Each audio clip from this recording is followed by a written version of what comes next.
Hello, everybody. Welcome to the party, and welcome to Blades in the Dark Drop Point Nights, where our lovely players here are doing dastardly deeds in a dark, dingy city. There was no way to say city with a D. Damn it. Dwelling. All right. That sounds like a house, but that's okay. We'll work on it. Large dwelling. District. Dystopia. Ooh, dystopia I like. Dystopia I like very much. So, anyway, welcome to the party.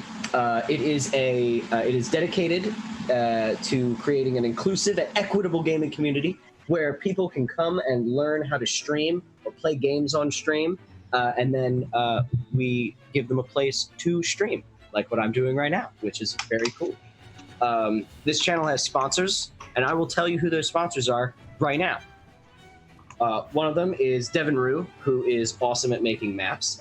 She's known as the Mistress of Maps. You can find her stuff at rueinc.com. She makes like fantasy maps for like worlds and countries and stuff. Tabletop Loot, who people who make dice, shirts, mugs, and all kinds of other stuff. You can find them at tabletoploot.com. And So Nerdware, which is the official merch sponsor for Welcome to the Party. You can use the code WELCOME at checkout to get 10% off your next purchase. And they are at sonerdware.com. Throck, don't they have a saying? So nerdwear. It's what the nerds wear. Look at that. Isn't that beautiful? Isn't that a beautiful thing? Aside from that, if you guys like what you see here on Welcome to the Party, we do have a Patreon. And you can support them by going to it. If you become a patron, you can get interviews with players, mods, and DMs, behind-the-scenes look at our games, from art to notes, and you'll help us in our goal to be able to underwrite amazing writers, artists, and creators from across the gaming universe as we try to create a showcase of their amazing work here on the channel. So you can check it out at Patreon. It's /Welcome Party RPG on Patreon. So it's patreon.com/Welcome Party RPG. And we also have a Discord. So if you like this and you kind of want to, check out more games or see how to get into games and stuff like that, check out their Discord. It's full of a lot of cool people. It's full of a lot more than just games too. They have art there. They have a whole section where people make maps, which I love. There's a lot of cool stuff on there and a lot of like nice people. It's a very welcoming. It's true to the name. It's a very welcoming community. Okay. Did I miss anything? Is that it? I think I got it all. Okay, cool. Then welcome to Blades in the Dark, Drop Point Nights. I will be your storyteller. I'm Evan. Nice to meet you. And I'm going to be taking us through a journey of a super shitty world where the sun is dead, the seas have gone black, filled with leviathans, ghosts are running around eating people because they're fucking nuts. This city is walled in by giant lightning walls. You can't really get out. Everybody inside the city sucks almost as much as the ghosts outside the city, and everybody's criminals. And I'm pretty sure it's pretty close to how it is. And our players are playing a group of scoundrels trying to claw their way up through the dark, terrible, unforgiving underbelly of this city known as Duskwall. And let's go around and introduce you guys, and you guys can meet the players. Let's start with Crystal. Who are you? Who are you playing? Hello, people. My name is Crystal Fear, and I am playing Ebony, the Whisper. Ooh. And Throck? Hello, I'm Throck. Throck plays on the Tweeter thingies. I am playing Grimulkin, the group Spider. Spider. And Leader. Are those two different things? Is a spider usually always the leader? It's kind of okay. That's fine. Yeah. And Kay. Hi. Kay or Kate, better known as Undead Kay on the interwebs. I am playing Scarlet, the Hound. Hound. Nice. I And kill without discretion. yeah, you do, as long as it's for money. Pretty much. And Death by Mage. Hi everybody, I'm Jackie, better known as Death by Mage on the interwebs, and I am playing Victor, the Leech. Nice. And by Sonic. Hello, my name is Kevin. I'm by Sonic Kevin on the Twitters, and I'm all over the Discord, and I'm playing Sparrow, the Lurk. I know it means like lurking and thief and stuff, but for some reason lurk just sounds like a gross word. It doesn't sound like it reminds me of a swamp or like it's like that noise, exactly that noise that Throck just made is what lurk reminds me of. Green something. Anyway. It also just kind of makes me think of Lurch from the Addams Family. I was thinking, now you made me thinking of the Swamp Thing now. Which is fantastic. Yes. So, last we played, did anybody want to take us through the events of last time, or would you guys like me to do it? Oh, Go right ahead. Okay, I will do it. So, last game, the gang originally tried to assassinate one of the gang leaders, known as Two-Buck Chuck, a disgusting man who lived in Crow's Foot, one of the gangs that runs Crow's Foot and vies for its territory.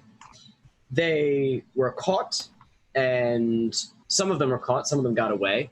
And though it looked like the job was botched and that, they were pretty much done for, they were able to pull it out in the end by setting the entire place on fire and blowing him up with a bomb. From a very well-timed kick from Sparrow, who literally kicked a bomb onto Two-Buck Chuck's lap.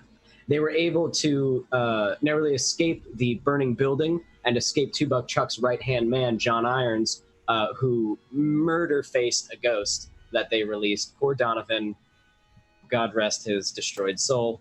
And then he was going to turn on the party. Luckily, Grimalkin, with a lucky shot, fired into John Irons' stomach, stunning him for the amount of time it took for everyone to just get the fuck out.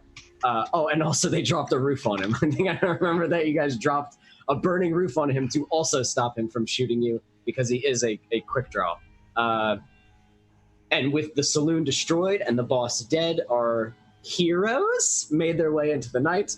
And with the exception of Sparrow, who stayed behind in order to try to acquire Two-Buck Chuck's cards, which seemed magical, as well as try to get John Irons' guns.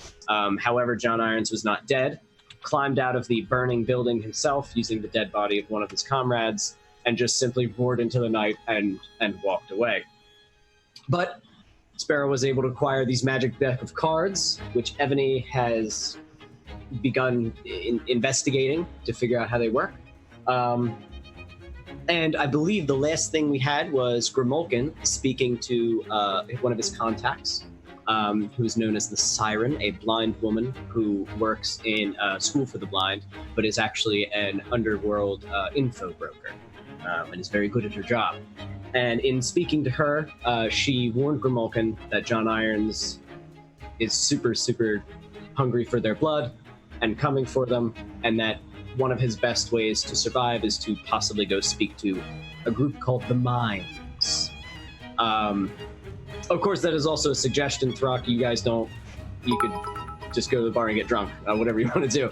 But the Mimes is another group working in the city that you may investigate. So, I think we will actually start. Oh, you guys also made a deal with Frank Grun, didn't you? The leader of the Billhooks. Yeah. Grimalkin and Ebony were there to make a deal with Frank Grun. They were able to get a bit of coin for the death of Two-Buck Chuck, an enemy gang member. They were also able to secure a bar in Frank's territory, as long as they agreed to kill the bartender and bring the head to Frank Grun, a large, terrible man. The actual head. This literal head, yes, because Frank Grun wanted to, and I quote, like, snort drugs out of his eyes or something. Yeah. He was just trying to be scary and terrible, which he is. And I believe Ebony agreed super quickly, so that was settled. And now you guys will have the bar as soon as he's dead. That, by the way, doesn't need to be a job. That can be downtime. You just fucking murder him. He's like a bartender, and he's greenlit, so like he has no protection. So like he's at the mercy of you. Yeah, and so I think we will open on that note. I think we will open with Ebony, with Ebony.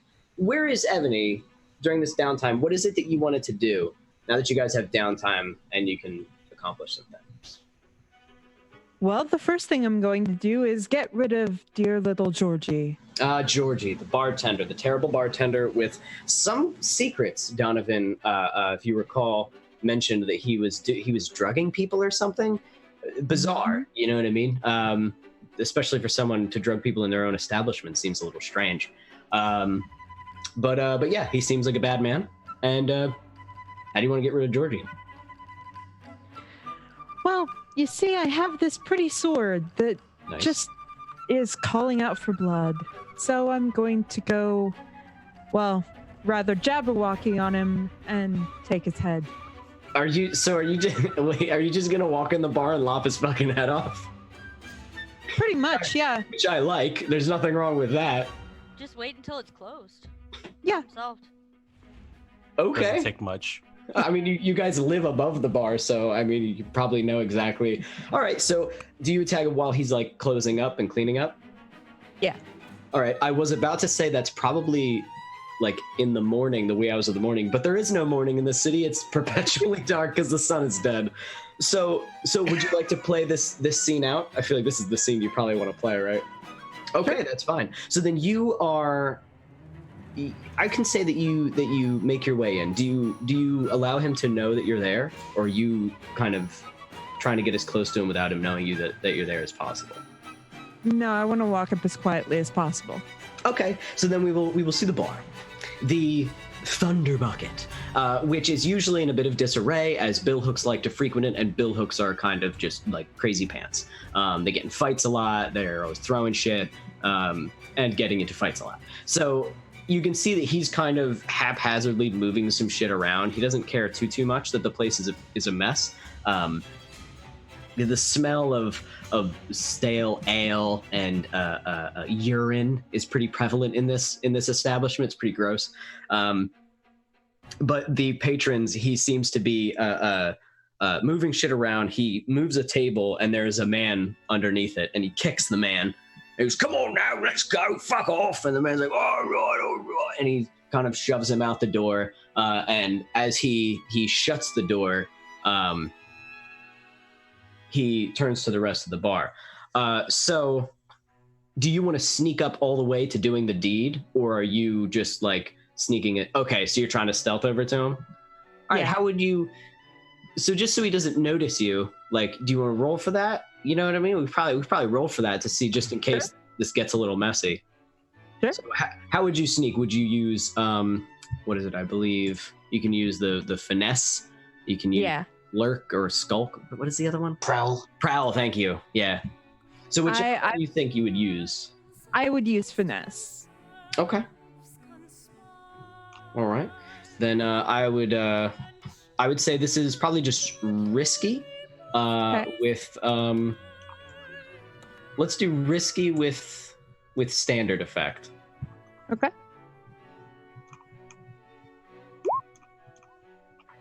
Okay, so mixed results. So as you or do you want to describe kind of how this goes a little awry? Would you like me to? Because you can spill the scene as much as you want in this game. You can go ahead and describe how this happens. Go for it. Okay, all right. So as you approach him, creeping your way across the bar, as he kind of turns, he does not see you, and he begins walking and back over towards the bar itself. And as he starts kind of washing some of the glasses, you're able to get close enough and then ready your blade, but it sounds like he heard the you know that audible sharpness that things do in shows when you pull out a sword? That's what he heard. Like shing, which is super cool, but unfortunately he goes, "What the fuck are you doing?" And he's backing up. He still has a bottle in his hand, and you see his right arm kind of reaching for something under the bar. And I would, Georgie. He looks at you, he looks at the sword. His hand isn't all the way out of the bar, so he just kind of moves it back. All right. What is this? I thought we had a deal with you fucking people. You can stay up there as long as you like. I didn't tell nobody where you're at. Yeah, well, see, the boss wants you dead, and really, so do I, so... What? Why? I'll pay him my protection money. I'll give him everything I want. And he's backing up. He's continually backing up away from you. I assume you're just kind of sticking with him. Yeah. All right, walking him across the bar. I've done everything right. Why does he want me dead? Well, see, you didn't tell him about us.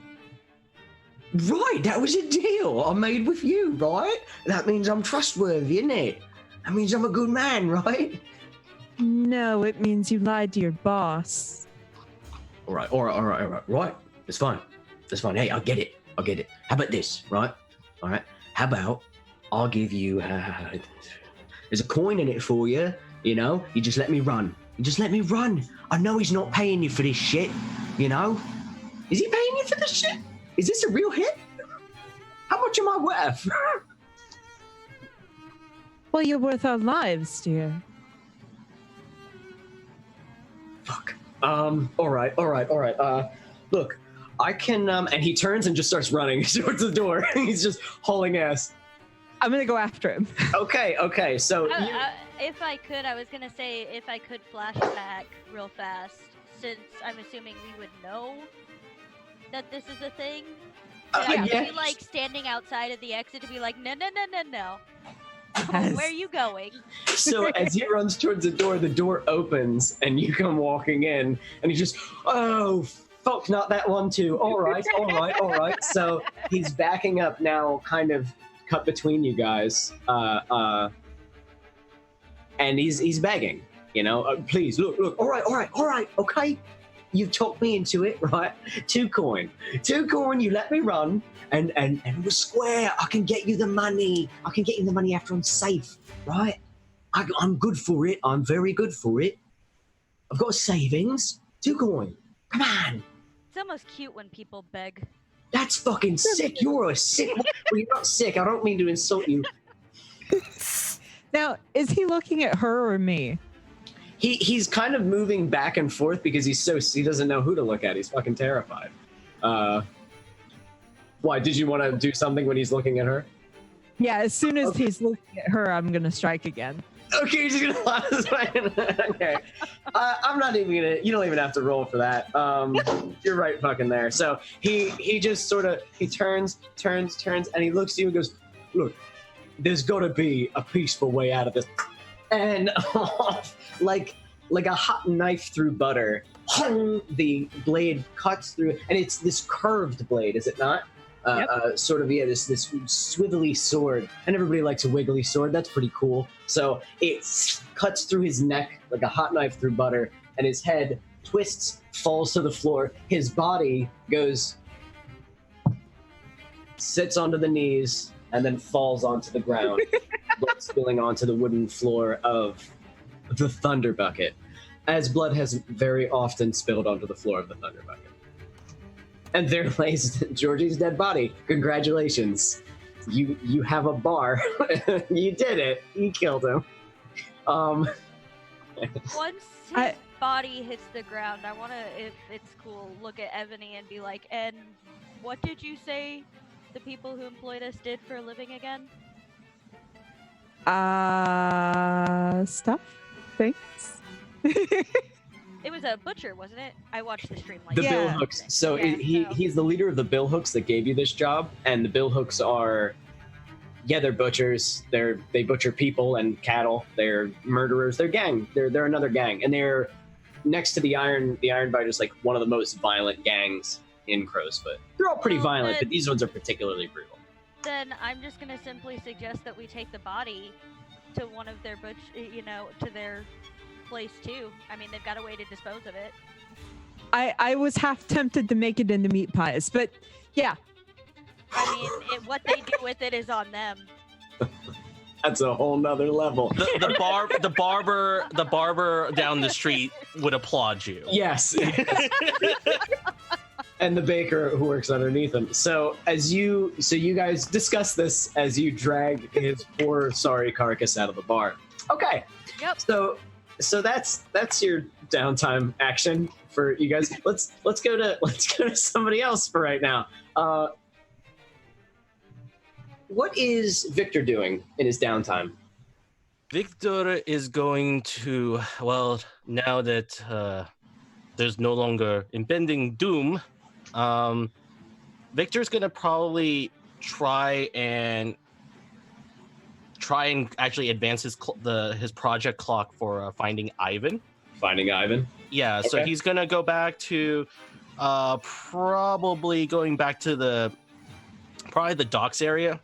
Okay. Kind of you know, in a way, kind of gather what's going on amongst his own people, his community, see what's going on. Yeah. And see maybe if he has heard, if there's any, he may not outwards just be looking for, like, say he's looking for Ivan, but he's like putting his feelers out, trying to like talk to people, see what's going on. Maybe being a little more careful than last time. Yes. Yeah. Because apparently when you ask where is Ivan all over the docks, you get your leg busted. Weird how that works. I wonder why that happened. It's a bit Right. suspicious. So you begin to you show up to the docks again. From subtly. Did you want to play this scene, or would you like me to give you a reward, or is there another scene that you would like to play more? I think there's another scene I could probably play, so I'm just gonna what I was thinking of doing is I was gonna do a survey and see how much I get how much advancement I get on it. Oh right, because it depends on what you roll. Do it up. Do it up. I think survey works better, especially for what you're describing. Right. Okay. Well, at this point, it doesn't matter what the positions are because it just matters what my values are for the long-term projects. So I'm just gonna do risky and standard just for ease of mind. I got a 5 in one of those. That's pretty good, actually. For me. It's like that's two ticks. Right? Yep, it is. So, wow. Okay. Yeah, I'm done for that. I mean, I will say he's looking around. He probably heard something. I'll let you decide how you want what he heard. Maybe it'd be Ivan related, or it might be something that could lead to Ivan, but I'm not sure. So I'll give you something. I'll give you something interesting. Okay. Showing up at the docks again, ballsy. I'm gonna reward you for it. A little crazy that you're showing up at the docks again, but you are on a mission. You really need to find him. So here's what's gonna happen. A child runs up to you and gives you a note, and then runs away. And the note simply says, "I hear you, comrade. I'll be in touch." And it is Victor's handwriting. Okay. But you did not find him, but you have made one-way contact with him. Okay. So he's aware of your presence in the city, but still no idea where he is or what's going on. Yeah, and I guess the scene will probably just play out where he's like just looking around, wondering where the eyes are that are looking at him, and we can now transition. See. Very good. Okay. All right. Let's go. What is Sparrow doing in his spare time? Sparrow is going to be looking out for the group right now. Okay. He knows that things are extremely hot all around and is going to attempt to reduce heat. Reduce heat? All right. Yeah. So I was thinking I would be maybe someone who's close to like the group of us, or someone who's See, we don't have a lot of connections right now. I mean, you want to make up a connection? Who you got? What's going on? I don't know. Maybe I'm thinking does anyone have like a family member they want to get out of town? No? Not on my end anyway, no. No. Okay. You can find out about my backstory later. All right. None that aren't already either hidden or dead. No. All right. So we'll say that Sparrow is moving someone who knows maybe a little too much, maybe someone who's been in their hideout once. Okay. He's going to escort them out of town and sneak like them a friend or something. Yeah, like a friend. An acquaintance, kind of. Yeah. Yeah. And is going to kind of like get them past the what do you call them? Not billhooks. The iron biters like area. Yeah, gonna try to like smuggle them past the iron biters. Okay, cool. Like they live in iron biter territory, and you're like, nope, and trying to get them out. Yeah. Or at least away from the red zone of danger. Yes. Okay, yeah, probably just out of Crowsfoot in general. I would assume, because anywhere in Crowsfoot's probably dangerous at this point. Like if maybe they're another Savrosi, like a cousin or something that I'm gonna take to Auntie's. Oh, what if it's Auntie could have been like, yo, can you get them out of there? Yeah, It could have been a Auntie. favor for Auntie, like you don't know them, but Auntie does, and then this is possibly someone you could essentially meet later and get to know. Like, hey, bro, thanks for saving my life. Here's $1. Yeah, I was thinking I would use prowl to I think that's appropriate. I think that makes sense. call up the chart so I know. All right. Where? I just lost it. Oh God. Downtime activities. Where is it? Lost them.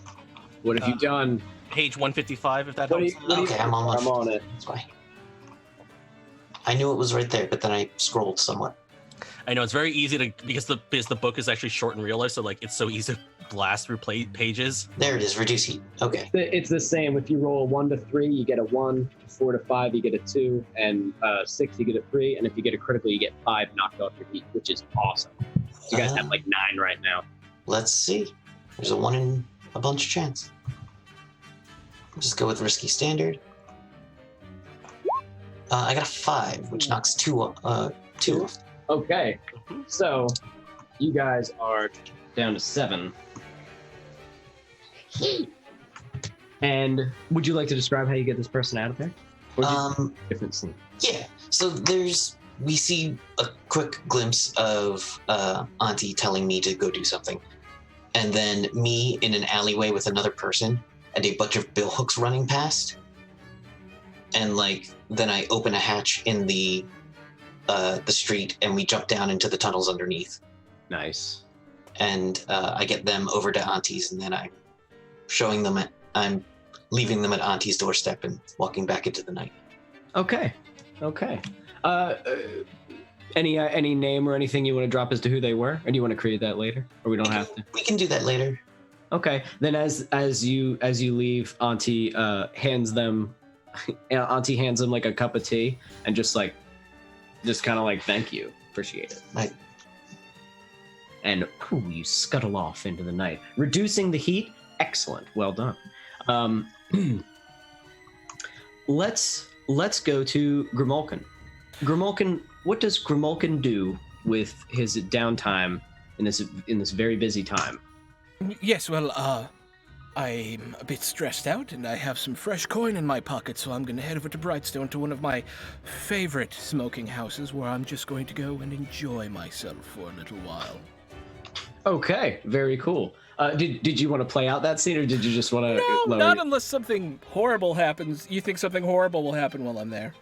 No, not Okay. there. Yeah, that's fair. All right. No, not yet. Ooh, I'm Yeah. baking those muffins. But no, I would say that it's easy enough. I rolled a 6. I overindulged my vice. You got By you were one. smoking more than cigars in that cigar hut. Yes. What are you? So I believe overindulging. I thought you had 9 stress. I did last Yeah. week, but I did a downtime activity while we were. Yeah. So maybe I shouldn't do downtime because I technically already did one. When did you do downtime? In the last session after the job was done? Yeah, because I reduced Oh. stress. I asked if I could take that time, and we had a few days. Oh, That's yeah, right, you did have a thank few you. days to when Yeah. everything kind of calmed down. So, okay. Let's cool. say I don't do that because I absolutely forgot. So did I. So I have one other downtime activity, and I have 2. Yeah. So my other one would be that I want to go and do some information gathering on the mimes. Before you go and meet the mimes. Yes. Very good. And how do you go about doing this? Well, I have my where is he here? My blue coat archivist friend, Jaren. Yes. Ooh. Oh, that works Yeah. perfectly for what I have planned. That's actually fantastic. So Okay. you would like to go see Jaren I would. because he knows all the players in the city because he's blue coat. Oh yeah. So he knows a lot, and he's an archivist. So as you enter the establishment and Jaren's office, more specifically outside of Jaren's door, you notice right off the bat that there are some papers that have slipped kind of messily from under the door, and that's not like Jaren. He's and you do hear like rustling inside, and you can hear what might sound like his voice, but it sounds troubled. Sounds like there's something going on. I'll do one of those knock on the like I'll pick up the papers and I'll look at them real quick, and then I'll do one of those knock on the door and poke your head halfway in and go, Jaren. Okay, so you pick up the papers. No idea what these mean. Knock on the door, and you poke your head in. And as the door opens and only your head pops in, Jaren is frantically. He's got his back turned to you. He is frantically picking things up, and he's like muttering to himself, "I can't believe this. I can't believe." Jaren, let me give you a hand. What's going on, friend? He turns, and you can see that his nose is badly broken. He has a very swollen black eye. And his head is bleeding a little bit from his forehead, and he goes, "You fuck!" And he throws the papers down, very upset, and he goes, "You have any idea what you fucking did? What have you done this time, Grim? What the fuck have you done this time?" And he starts picking up papers. I absolutely don't know what you're talking about, but You don't know what I'm talking about? Bullshit! Some man came in here, Grim. He gave me this fucking card, and he throws a card at you. And you, oh, nice! I like that. You catch it, and it says Duran Vance. It's a blue coat investigator. He goes, I know who Duran Vance is. Yeah. And he goes, "This fucking guy comes in here with goons. I'm a fucking blue coat. He comes and beats my ass and fucking demands to me to tell him everything I know about you. What the fuck is this about, Grim? I have my fucking face. My face is beautiful, Grim, and now it's ruined." Your face is beautiful, and I'm sure it will heal in time.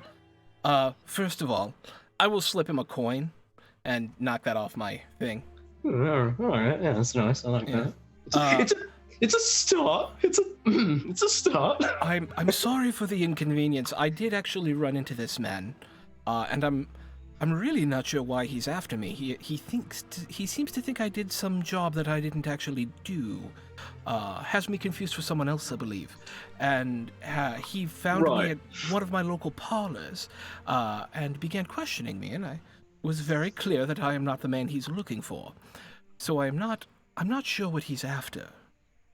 Well, he didn't tell me nothing, but what he did demand was that I tell him everything I know about you. And did you? Well, to be quite honest, Grim, I don't know that much. Like, I don't know where you sleep, where you eat, where you shit. I don't know where you even live. But I had to tell him something. He was beating me up, and his guys were real big. But it wasn't much. I just told him about that, the brothel that you like to go to every once in a while. And that's not a big deal, right? It's a little thing. It's just always there, right? It's okay, right, Grim? All of the blood drains out of Grim's face. Grim, I had to tell him. You don't understand. It wasn't just him beating me up. No. All right, he said. I understand. You were getting your ass kicked by 3 or 4 different people. You had to tell them something, or they would have continued to kick your ass. Well, yeah, and I don't like getting my ass kicked. It super sucks. I would have preferred that you lied. In fact, I would have preferred that you told him actually where I live, rather than what you did tell him. Why? It's just a brothel. It is not, but you didn't know that, and so I cannot be mad at you about it. I'm not going to... We are fine. You told him something you thought was innocuous. Right. Under duress. Well, I thought it would make him go away. And did he go away? He did, but Grim, there's something about it. I didn't just tell him because I was getting my ass kicked. I told him because of something he said. What did he say? Well, he was saying it to his buddies, right? And I overheard it in between the punches and the kicking in my ribs. And what he said was, he might as well spit it out, or this man's dead. And he didn't mean me, Grim. He meant you. But it didn't sound like a threat, like he was going to kill you. It sounded like he knew you were going to die. What have you done, Grim? What have you done this time? I don't believe I've done anything that would warrant my death. Are you in something? Are you in some kind of trouble? No, of course not. We have... I love it. Nonsense! That's nonsense. We have made some new allies, and perhaps that is where the confusion is. So I will set a meeting with Mr. Vance, and I will make sure that he never harms you again. And no, I'm not going to hurt him. He's a blue coat, and that would be insane. If it helps, I don't think he has any evidence. I think that's why he came here. I believe you are correct. There is no evidence to be had on me, and that's why this concerns me. Right, because you're innocent. And he taps the coin in his... Of course. Yeah, I don't know what I was of course. Now, how long ago did this happen? No, it's just a few hours. But I was in such a tizzy. I went to go to the doctor, to the oh god, what are they called? The doctors in this one. I went to go to a Apothecary. doctor, Yeah. and he said I got a bad case of the ass beatings. So I came back here to start cleaning up. He is not incorrect. You do have a bad case of the ass beatings. I do. But Well, yeah, this just is- a few hours. I don't know where he went though. This is incredibly worrisome. I actually came to you for a different thing. Okay. I will act on this, and we are not. I am sorry that you got your ass beat, but you've It's given me alright. important information, and that is important. Okay. I will have to go deal with the other thing very shortly, but I'm looking for information about a group called the Mimes. Why? I was informed that it would be worth my while to make contact with them. I mean, yeah, I guess they're and he starts going through papers. I can't find shit here. But look, here's what I know about them off the top of my head. Right? Yeah. They're spies, Grim. They're information. That's what they're all about. That's how they make their living. That's how they survive among the other gangs. People kind of know not to hurt them because they'd have dirt on everybody. I mean, they probably have dirt on me, and I've never even met them. This is how they live. But I know you can find them at a theater in Crowsfoot called the Tabernacle.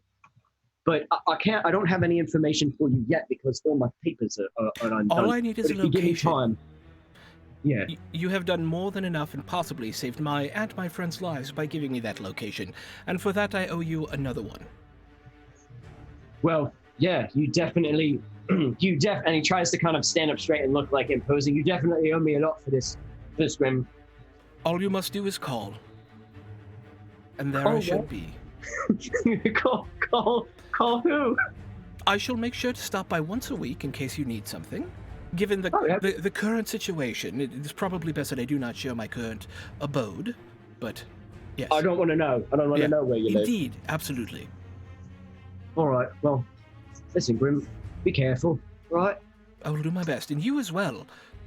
Take care of that Yeah. shiner. Does it make me look tough? It does make you look quite tough. I'm very impressed. Ooh. I'm gonna go talk to some ladies. You And should. he goes, he's bleeding from his head. Anyway, so, okay. Then you have acquired some information. He can have more information for you about the mimes just at a later date. Right now, he was just getting his ass beat. Okay. So, that's for about most of your guys' downtime. Was there anything else anybody wanted to do before we start kicking off some bad business? I mean, I immediately want to go check in on my family. After Okay. what you just told me. I will. Oh, I will. I'm gonna. Yeah, Okay. you'll definitely go there. Does anybody else wanna go do or investigate, or did you guys want to hang out with each other? You know what I mean? The game doesn't really. When it comes to downtime, I kind of treat it as Mobius. If you guys want to hang out with each other, do some RP, go somewhere, go to an amusement park, decapitate a man together. You know, what is it? Just girly things. Decapitate a man and hide his body. Just girly things. Actually, I'll sit down with the rest of the group and be like, so what did we get? Would Grimulkin be there, or would Grimulkin be gone at that point? If you're sitting down with the group, what do you think, Throck? Would he be there, or would he be like, I gotta go? It depends on where the conversation happens. Up to you, Sparrow.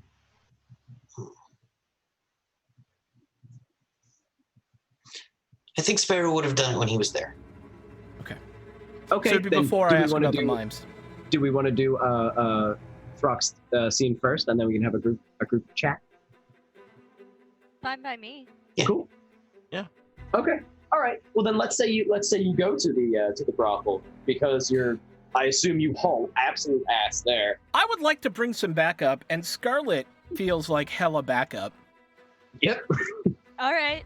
I've run into I'd run by the bar on the way, and if anyone else is there and wants to come, I wouldn't say no. I'll just be like, I've run into a bit of a problem, and well, I should face it on my own. Having some backup in case things go wrong would be very helpful. Does anyone want to go? I act like I'm not going, but then I'll follow once they're like down the block. Why? Yeah, I'm gonna look Why? less than enthused about going, but I thank you I'll all for go. your help and loyalty. And I walk out.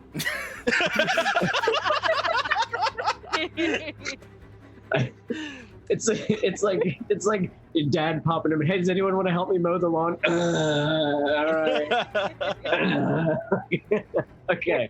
So yeah, Victor will come. He's going to try out this new harness for trying to make himself look a little lighter and make himself less inconspicuous because he's trying to train himself to get better at not making a whole lot of noise with all the reagents and equipment that are dangling about. the explosives that he has on his person. I have a bandolier of stuff, and it would be nice to kind of like reduce some of the excess noise that they create. So this will be part of the training downtime that I will throw in with it. So at least it gets it together. Fine. That's cool.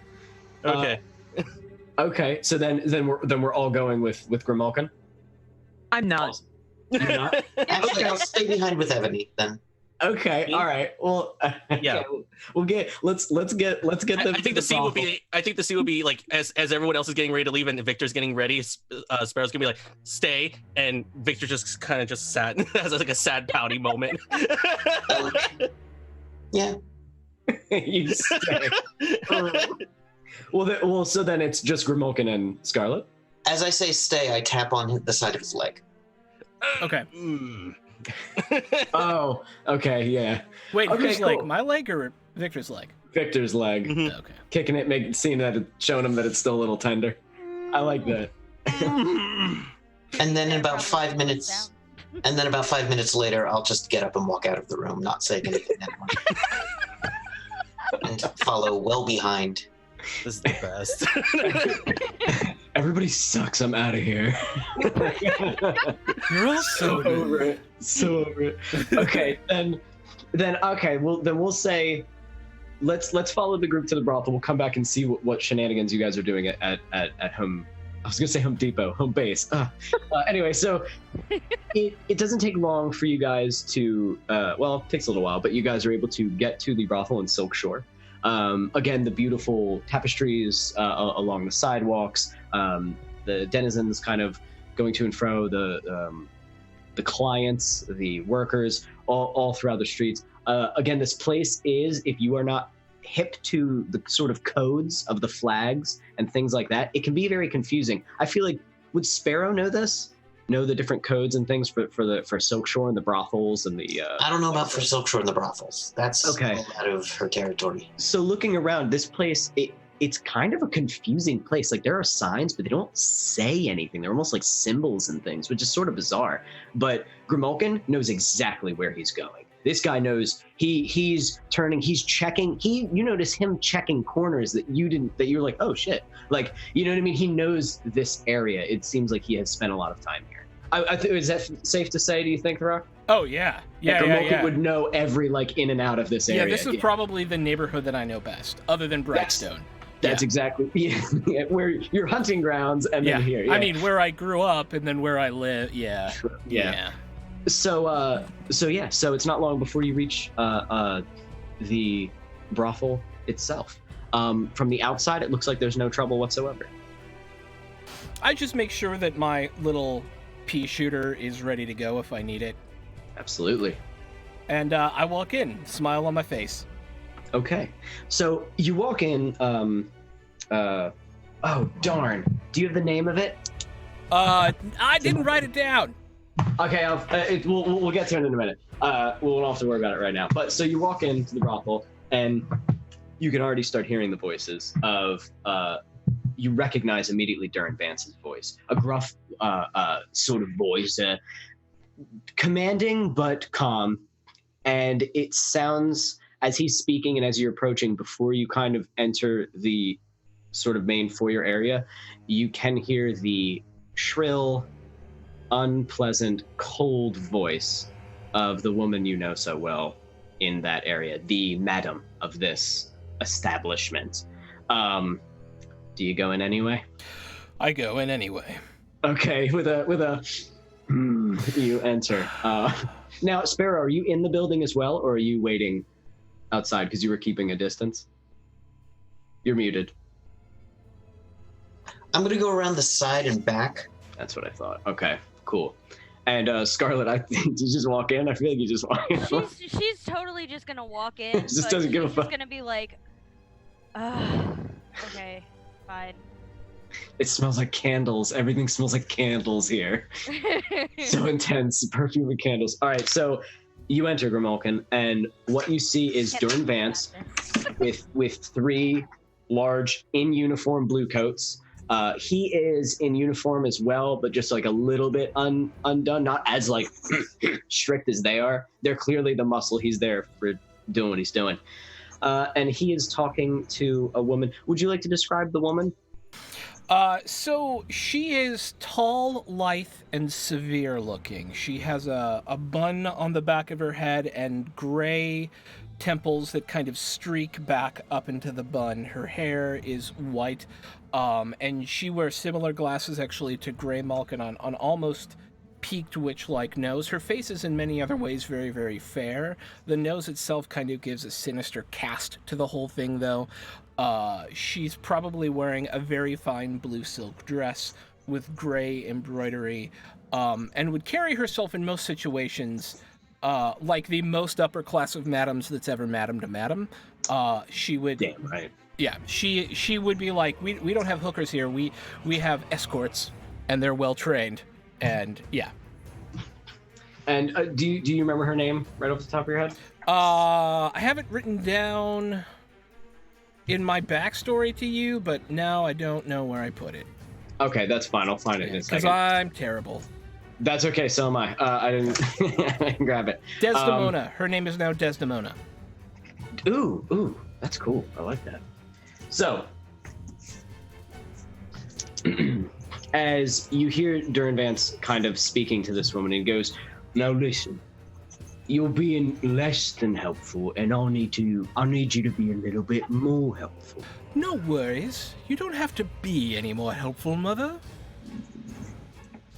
And the woman kind of and kind of like smiles as you approach. It's unpleasant, so it's hard to determine what that emotion even was that she just showed you. Something but it's something acid. you're like, oh yes, like that. Yeah. And Durin Vance kind of turns by, slowly. Oh, there he is, the man of the hour. So good to see you, ma'am. And he kind of tips his hat a little bit. Do you want to step outside, Mr. Malkin? Well, it depends on what your intentions are, Inspector Vance. Well, my intentions of you are simply want to have a conversation. Is it a conversation like you had with my dear friend in the archives? No, unless you give me a reason and I see you came quite prepared. And he looks at Scarlett. Not sure I'll know who this one is, but guess we'll figure that out soon. She is the best of people, I assure you. Oh, I'm sure. So are these 3. Anywho, let's have a conversation. Come on. And he goes past you, kind of bumping you a little bit and walking out the door. Okay. And the woman is standing there looking super, not angry, like, typical. Should have known you'd bring trouble. Those are the eyes she's giving you right that now. absolutely makes sense. And it's like, ugh. I just tip my hat, The turn on the heel. Smaller, younger woman who's at the front desk waves at you. And like, I wave back. and so Sparrow, you are in the back, and you can see that out the front door comes bluecoats, a couple of bluecoats. One that looks a little more like an investigator, the other ones that look just like hard, serious muscle. And they come walking out, but they're not like a group or a squad or anything. It's just 4 guys. And they come walking out into the street. And you guys follow, you said, Thrak? Oh, yeah. Okay. And followed behind by Grimalkin and Scarlet. I'm gonna stay in the alley unless they get like towards another building. Okay. All right. So right now you're playing it cool, playing it quiet. Yeah. Yeah. No need to show that I'm anywhere. So you guys walk outside into the streets, and he does not care. He just starts like speaking, standing out on the sidewalk as he makes sure people walk around him as bluecoats own whatever portion of the sidewalk they are standing on at that particular time.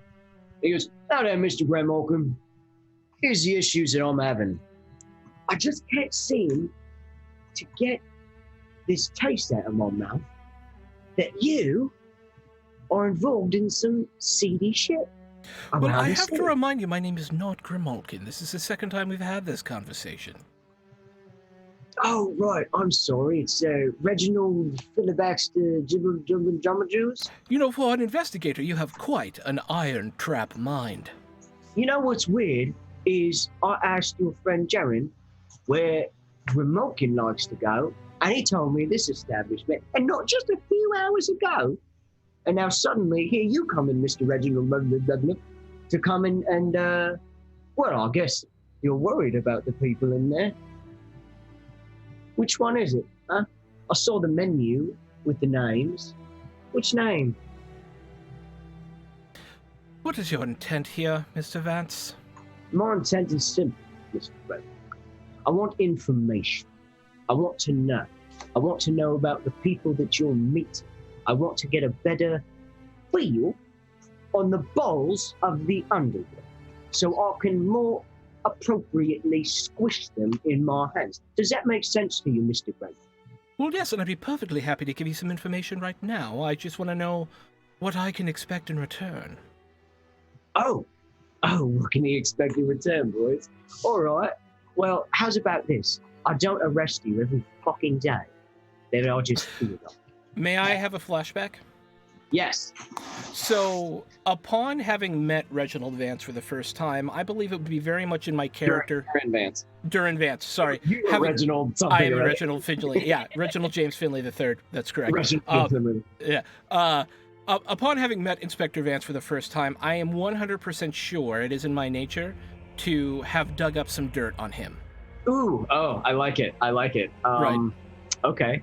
Do you want me to say what some of the dirt is, or would you like to make up some of that dirt? I feel like you're better at the awful shit. So, like the people doing bad things. So I leave that up to you. So I'm going to give you did you want to roll for this and see, like, however cool your roll is however good the juice is? Yeah, I think that makes sense. And I would do a consort roll, probably. Yeah, I would I just think that schmooze, makes sense. yeah. Probably after the first time you met him, you were like, and then you went and... Yeah. Gotta get some dirt on that guy. Yeah, nope, not like that. Yeah. So risky standard? Yeah. Okay. Standard, yeah.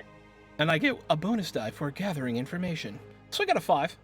Not bad, not bad. So here's what you got on him. Durin Vance has a bit of a drug problem, which is kind of mild inconvenience to some, but of great use to someone of yourself. The potential of that problem that he has can be grand. Now, he is smoking. I think probably the last time he was also smoking. Clearly, he joneses for things. I'm going to say that he is able to get drugs from confiscated drugs. He doesn't need to buy them from drug dealers, but that is something that he has an issue with. He's an addict, which isn't a terrible thing, but again, something that you could use and something that does not look good, for an investigator and a blue coat to have. He does keep it under wraps. He keeps it on the down low. Yeah.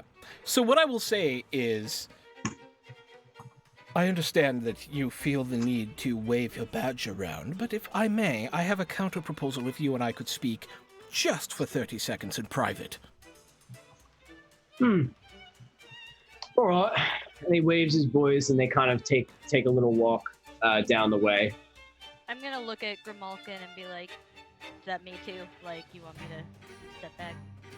I got this. All right. Otherwise, I'm going to get my ass beat, and that'll be fine. He's kind of a big guy. Yeah, I could get beat up. It's true. Yeah. I'm used to it. So, it is my understanding that you like to indulge.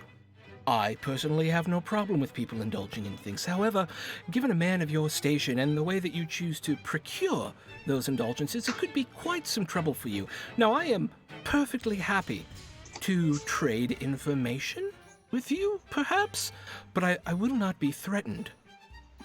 You have twice now come to places that I consider sacrosanct. If you thought I wasn't going to do some of my own research, you're incredibly unwise. If you did and still chose to threaten me, you're brash and I respect that. However, I will not hesitate to use the information I have. But I also feel like we can have a profitable relationship. Not only do I know many people who can get you those things that you desire so much through less ethically dubious means, we also live in a position in the world that you yourself do not, and perhaps from time to time we could come to an arrangement that revolves around no one going to jail and both of us getting something we want out of it. Just know that I am not someone to be pushed over so quickly. He tosses his cigarette off into Silkshore has these sort of like canals running through it that are in between the streets where the small boats, and he flicks his cigarette into the boat into the sort of canal, and he walks a little bit closer to you. He's very close to you now, aware of you, kind of keeping an eye on you, Scarlet, because I feel like he still does know that you are the muscle. But he walks close to you. Yeah, you're clever, Mr. Grimalkin. Very clever. And he kind of bends down a little bit, because he's probably like a little bit taller than you, not huge. I would imagine, yeah. And he bends down and just, I will think over your proposal, Mr. Grimalkin, and maybe I'll be in touch. There's no reason for any... Uh-oh. Who'd we lose? Oh no, Death by Mage. Uh-oh. Okay, I'll fix cameras here real quick. Maybe he'll come back. I'll simply say, there's no reason for this to be acrimonious.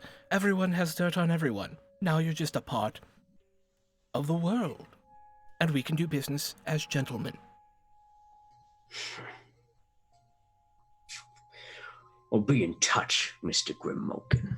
I'm on, boys. And he turns around, not really giving you an answer, but you know that your point was fucking made. Like you definitely struck a nerve in there. Like, ooh, didn't know he was gonna find that out. You know what I mean? So that's very good. And no, let's jump. I would say back to Ebony. What is Ebony doing? What? Oh, sorry, nothing. I was yelling at the overlay. Okay. Ebony, what is Ebony doing at the home base?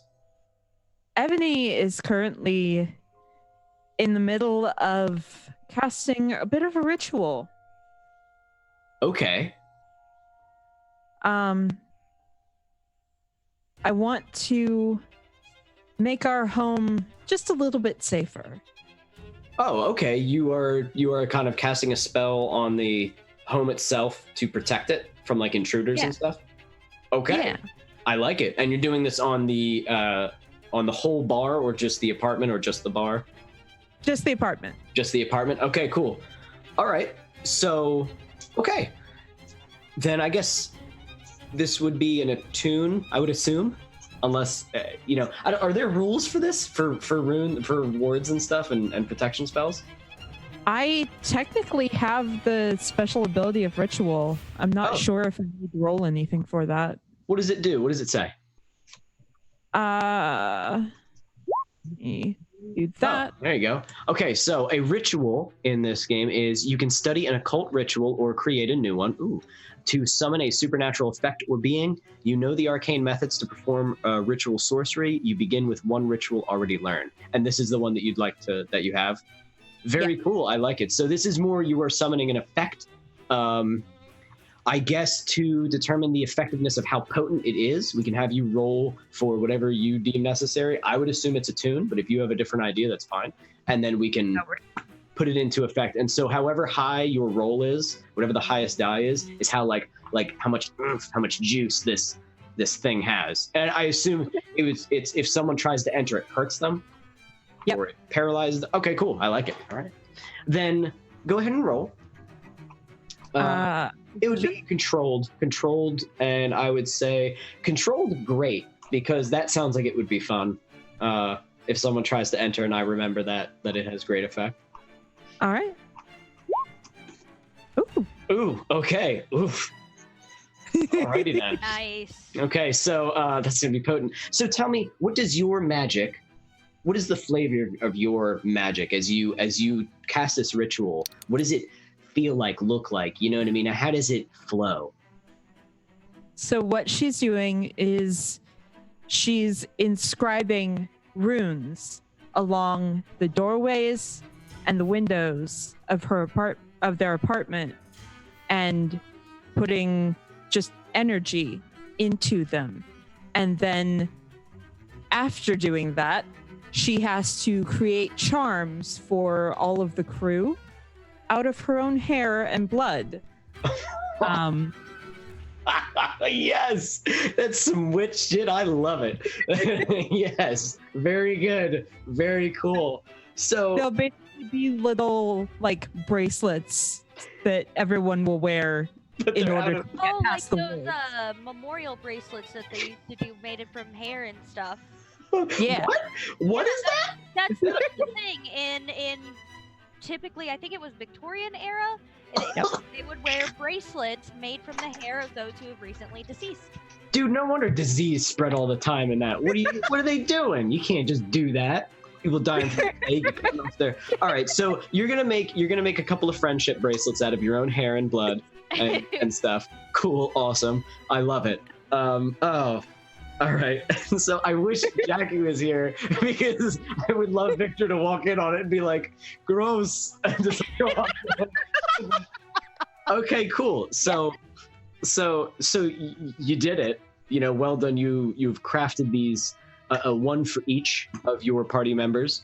And you can probably in the future, whenever you want to just make another one, if you want to allow people in.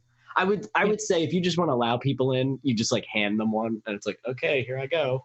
Fuck, you know, and then they can walk in and then give it back. That's like their token, which is unique and cool. Okay, gross, awesome. I love it. So your place is now warded. It will harm anyone who tries to enter it, especially if they have ill intent. I like it. Very cool. And I think around this time can be when was that all you wanted to do, right? With your, I would say it probably took you the amount of time.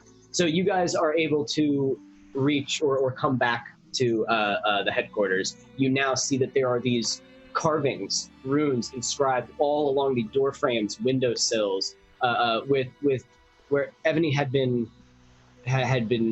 an hour of time to herself. She has, you know what I mean? Are they visible? Yes, and she'll actually be standing outside the door to the apartment in order to give them these things, because otherwise if they try to walk in, they're going to get hurt. What's it do? It delivers kind of a lightning bolt.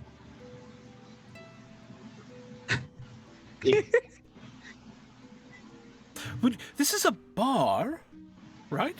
The apartment. She's putting them on the apartment. That's why I was asking, because if you put them around the bar, then no one can enter, and you lose your ability to have a business because you're electrocuting your customer. But she's putting them on the upstairs where it's your actual like. Okay. Well, this is brilliant. Yes, I like it. I'm a little wigged out by this, but I.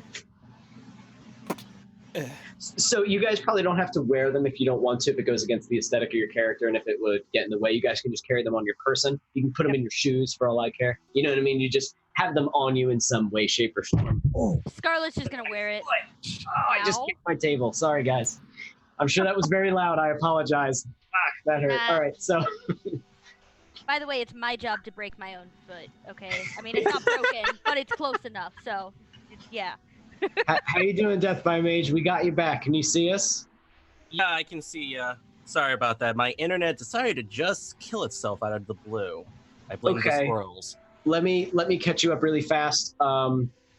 They did some deeds. Talked to a cop at the brothel while Ebony spent her time in the HQ carving runes in all the doors and windowsills and creating friendship bracelets out of her own hair and blood and giving them to each of you. Was there?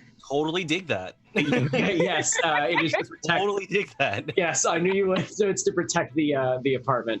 Apartment. Okay. If that's the case, I'll probably help Ebony out too. I'm going to start helping to prepare mechanical traps. Oh.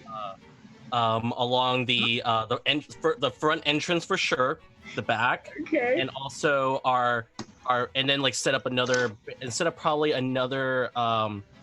probably since we have an upstairs, I'm also gonna jury rig the staircase so that at any moment it can just all the steps just couldn't like just on itself. Cartoon their way down and then you Right, so it makes it so much harder for them to get up. It'll slow them down. It'll give us an opportunity. I'm gonna say you can do the more sling trap stuff. To do that is like a 4 o'clock.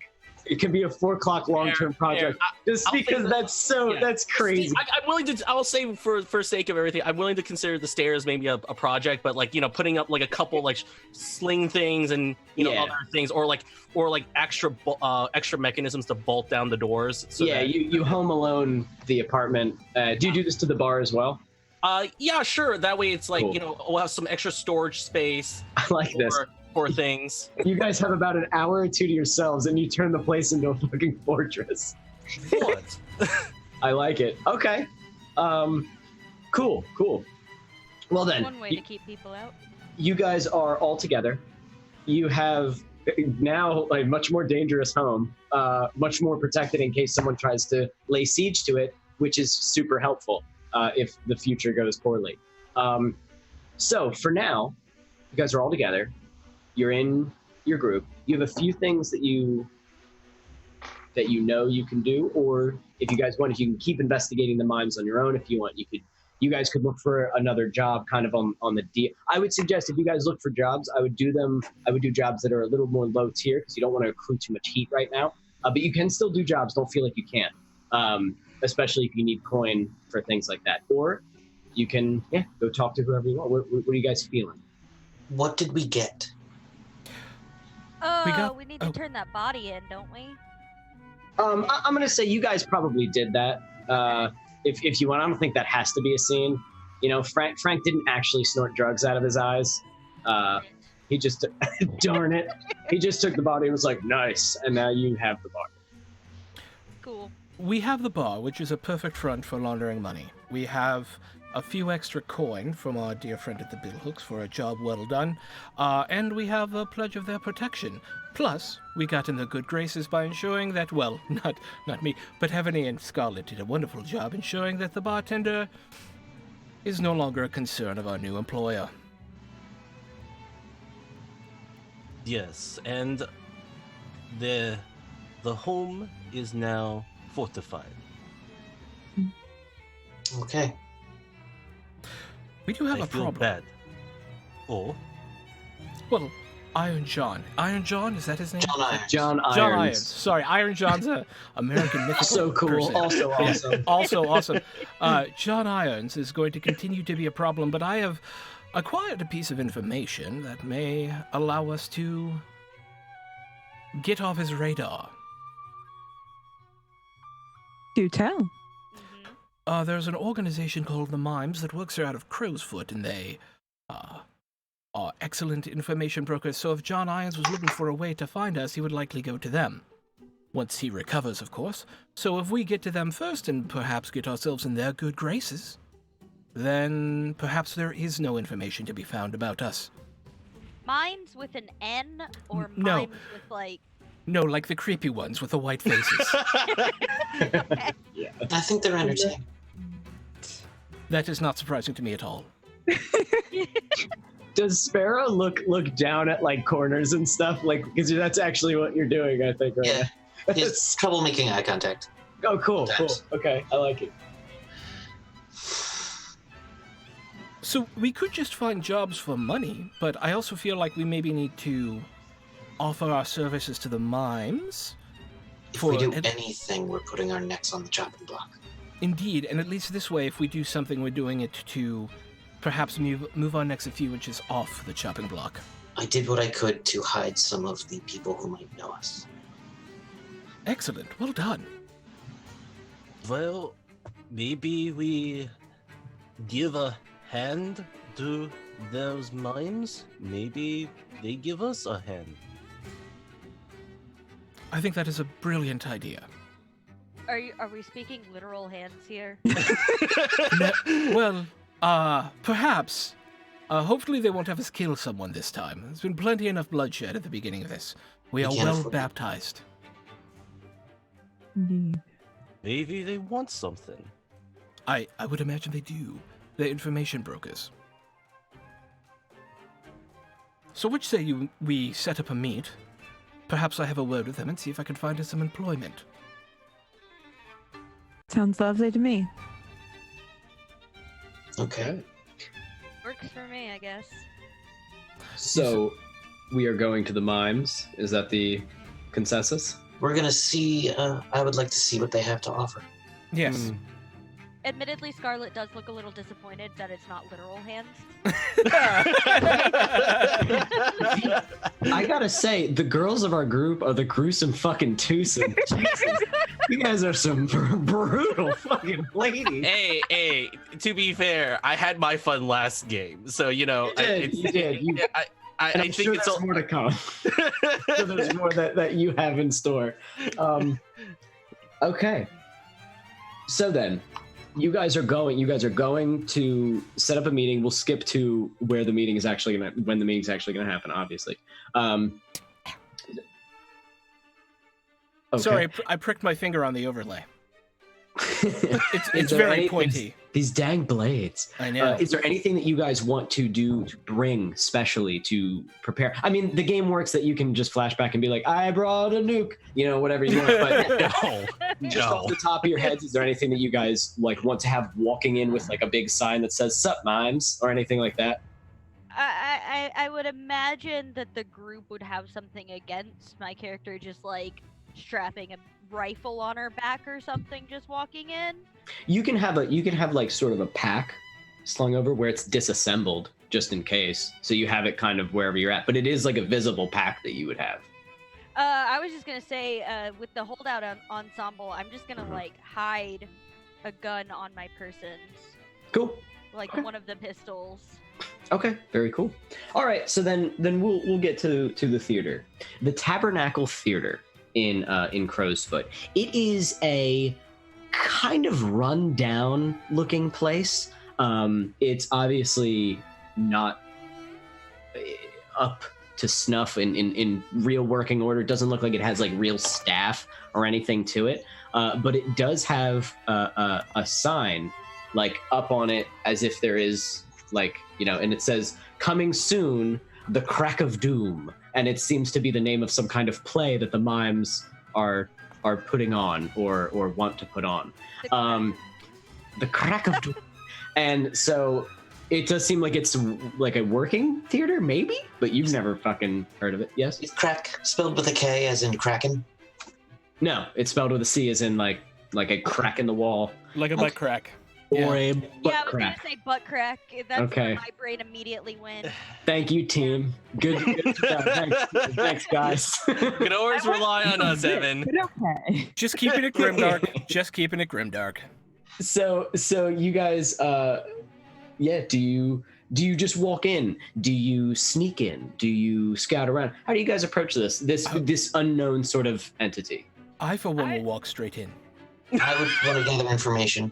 Yeah, I was gonna say let's the people who can gather information first, maybe. Well, of course, after information is gathered and whatever. Yeah. Oh, yes. Yeah. I guess. Yeah, I want to scout, sort of see who's coming in, who's coming out, what they look like, what sort of vibes. Okay. So before you guys enter, Scarlett spent like probably about a half an hour or something just watching the entrance and waiting, or in between the time between your meeting was set up. And upon watching, you have seen only one person enter and exit this building through the front doors. Through like you probably watched it for like a few days, and that's the only time you've ever seen anyone enter and exit. He's walked out maybe 6 times in and out, and he would walk out, go somewhere, not lock the door, come back, walk back in, and he is dressed in mime clothes. He has the white gloves on. He has like the striped shirt, think like a Paris mime. You know what I mean? He has the full makeup on and the little hat, which I don't have. I wish I did. And he just walks out, and he has sort of like a flourish to his step, and goes about his business, but you have seen nobody else come or go from that building. That's. Now that's Okay. from the top. Sparrow, did you also want to do a? Yeah, I'll go around the back. Okay. I would say from the normal entrances and exits of this building, people do not seem to come and go from the average visible entrances and exits. I'm going to say you guys are smart enough to know that they probably have some sort of other way of getting in and out of this building.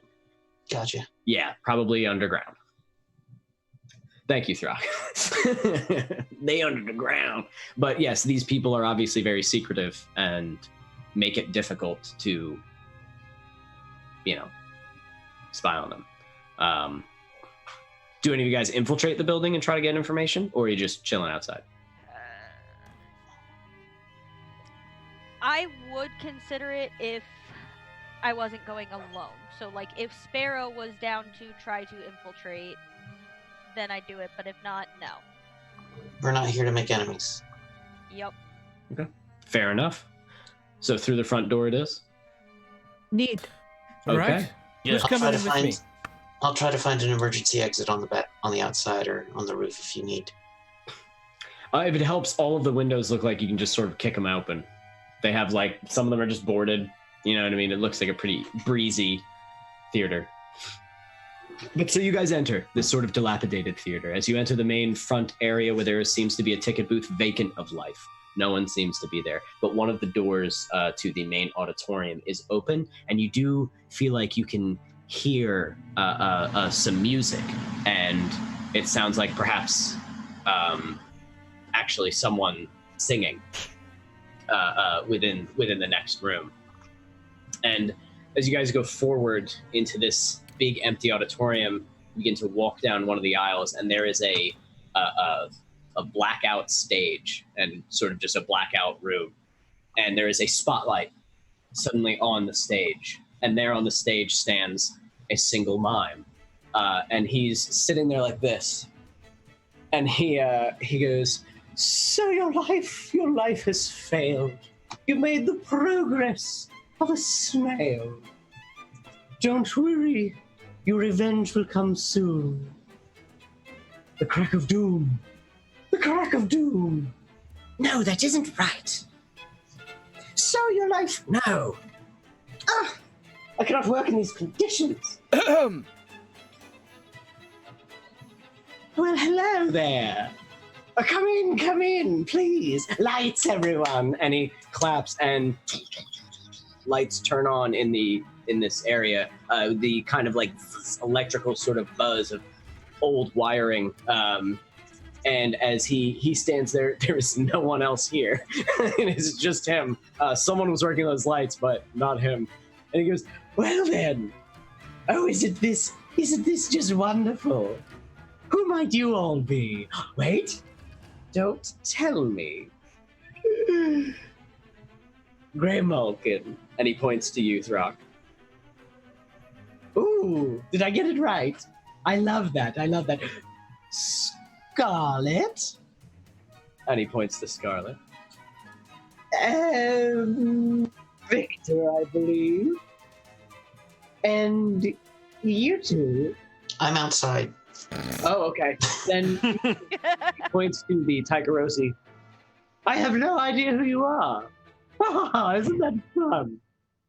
Well then," and he comes walking over and hops off the stage and lands on the ground with this very kind of flourish and sort of grips his gloved hands together and starts tick, tick, tick, tick, walking over to you.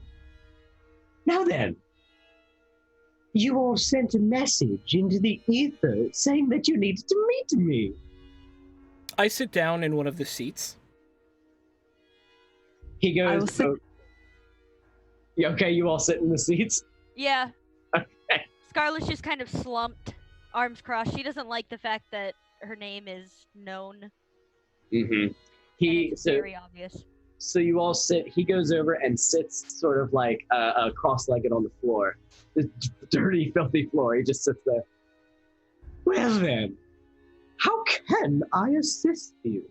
Well, first, you have us at a disadvantage. You do know my name and two of my friends' names. What is your name? My name? I think you could call me Bozo.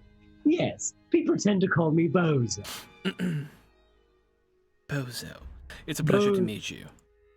It is, the pleasure is all mine. So, yes? I'm glad you knew of our coming. I did, in fact, ask where I could find you, because I know you are a knower of things, and therefore also a keeper of secrets. And that is very important to me. My goodness. Yes, I am. And we're quite good at it. So I wish from you no information whatsoever, but I do wish to know the cost to keep a secret. Ah, you are, I assume, referring to the location of you and your accomplices. That would be correct. Oh, yes, of course. We have gotten this kind of request many times. Now, here's the deal. We're not so much in the business of keeping secrets wholly and totally, but with our set of skills, what we can do is confuse the flow of information. So essentially, what happens is we make sure that what is not to be known is very difficult to know. But understand, in this city, well, it's a small city when it's all said and done. No one can stay hidden forever.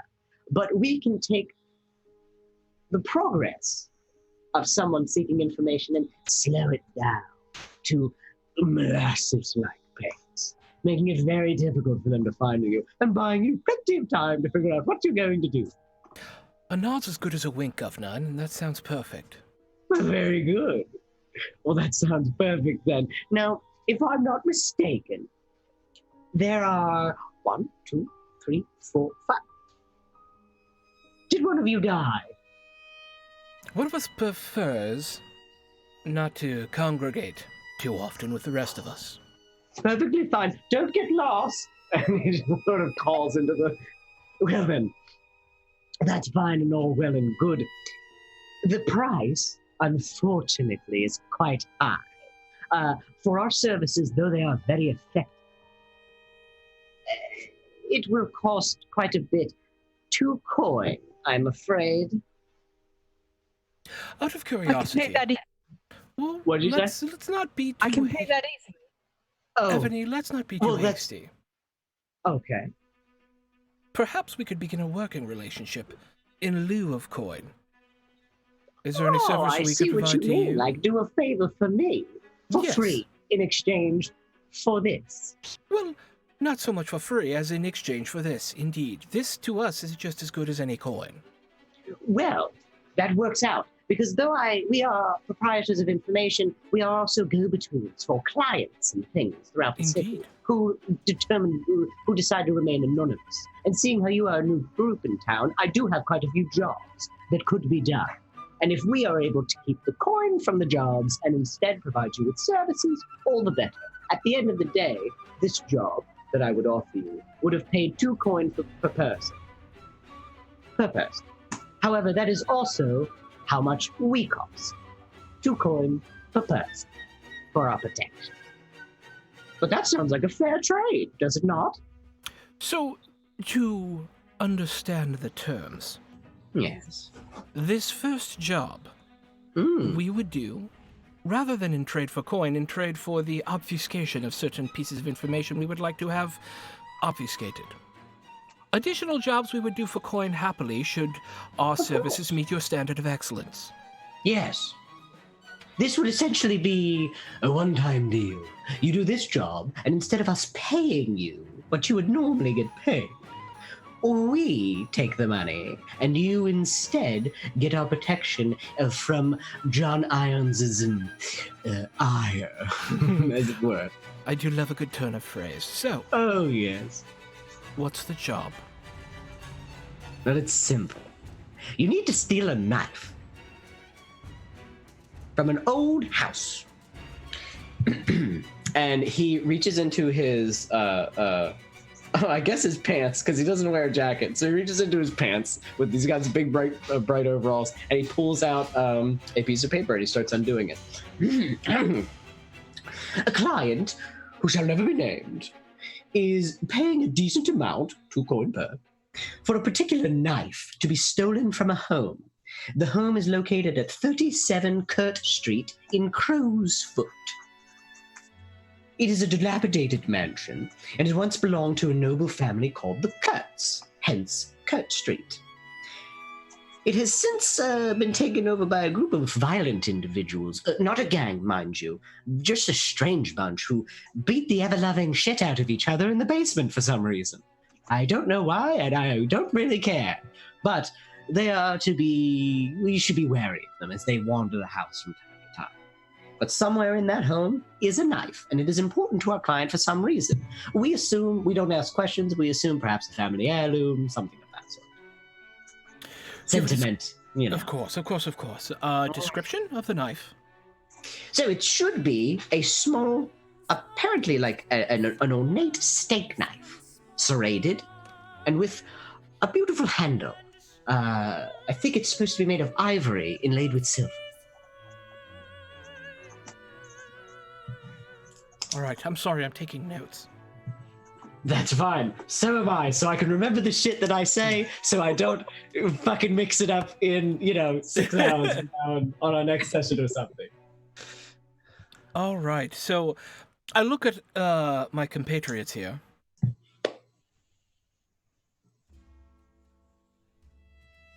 Yeah. So we raid a pantry. You raid a pantry. I love the simplicity of your ideals, Victor. Oh, I do like it. Well then, is that all that you require of me? Yes, and what is our time frame?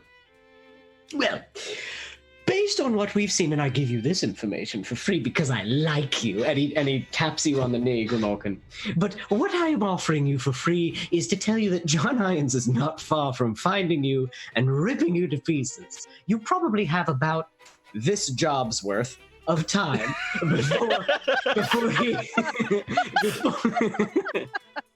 before he finds you and beats you all to death, or more likely shoots you all. He's very good with those guns. It's quite frightening. However, Indeed. if you were to bring us the knife in the time frame quickly enough, we could dissuade him with a couple of well-placed packets of misinformation. That would help. It will be done with the utmost urgency. Oh, very good, very good. Now, there's one thing that I will say upon you. If you would like for an extra bit of coin or an extra job, it's less coin, obviously, I could look into ways for you to solve your little problem. Essentially, we, the mimes, work by giving people very potent information that can be used. Essentially, if your problem is John Irons, we can find a way, an option for you to solve that problem. Just food for thought, something to think of.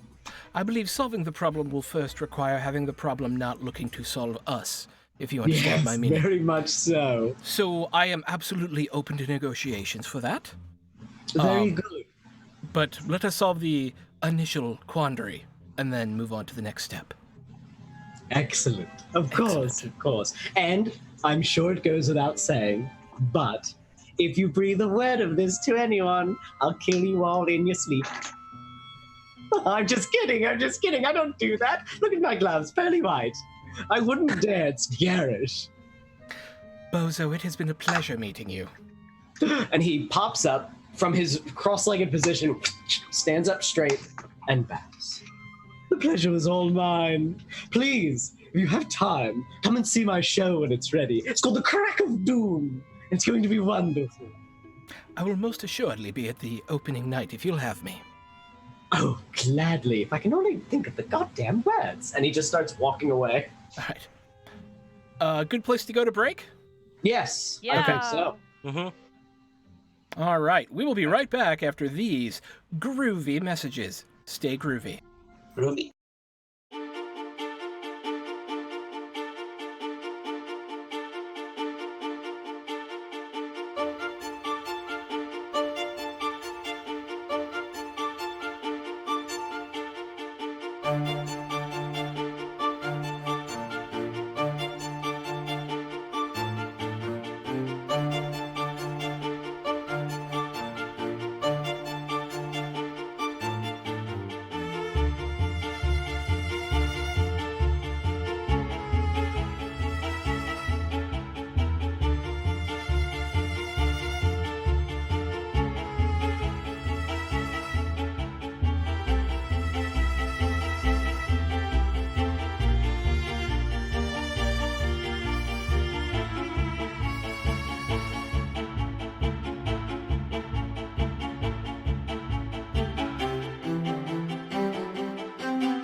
Hello, welcome back, or welcome us back, because you guys have probably been here the whole time, but that's fine.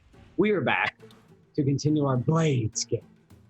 And last we left off, you guys had just made a deal with the mimes, speaking to Bozo, their leader, and you have come to a pretty reasonable arrangement. You do this job for free, and he helps you out because it would have equaled out the same pay anyway.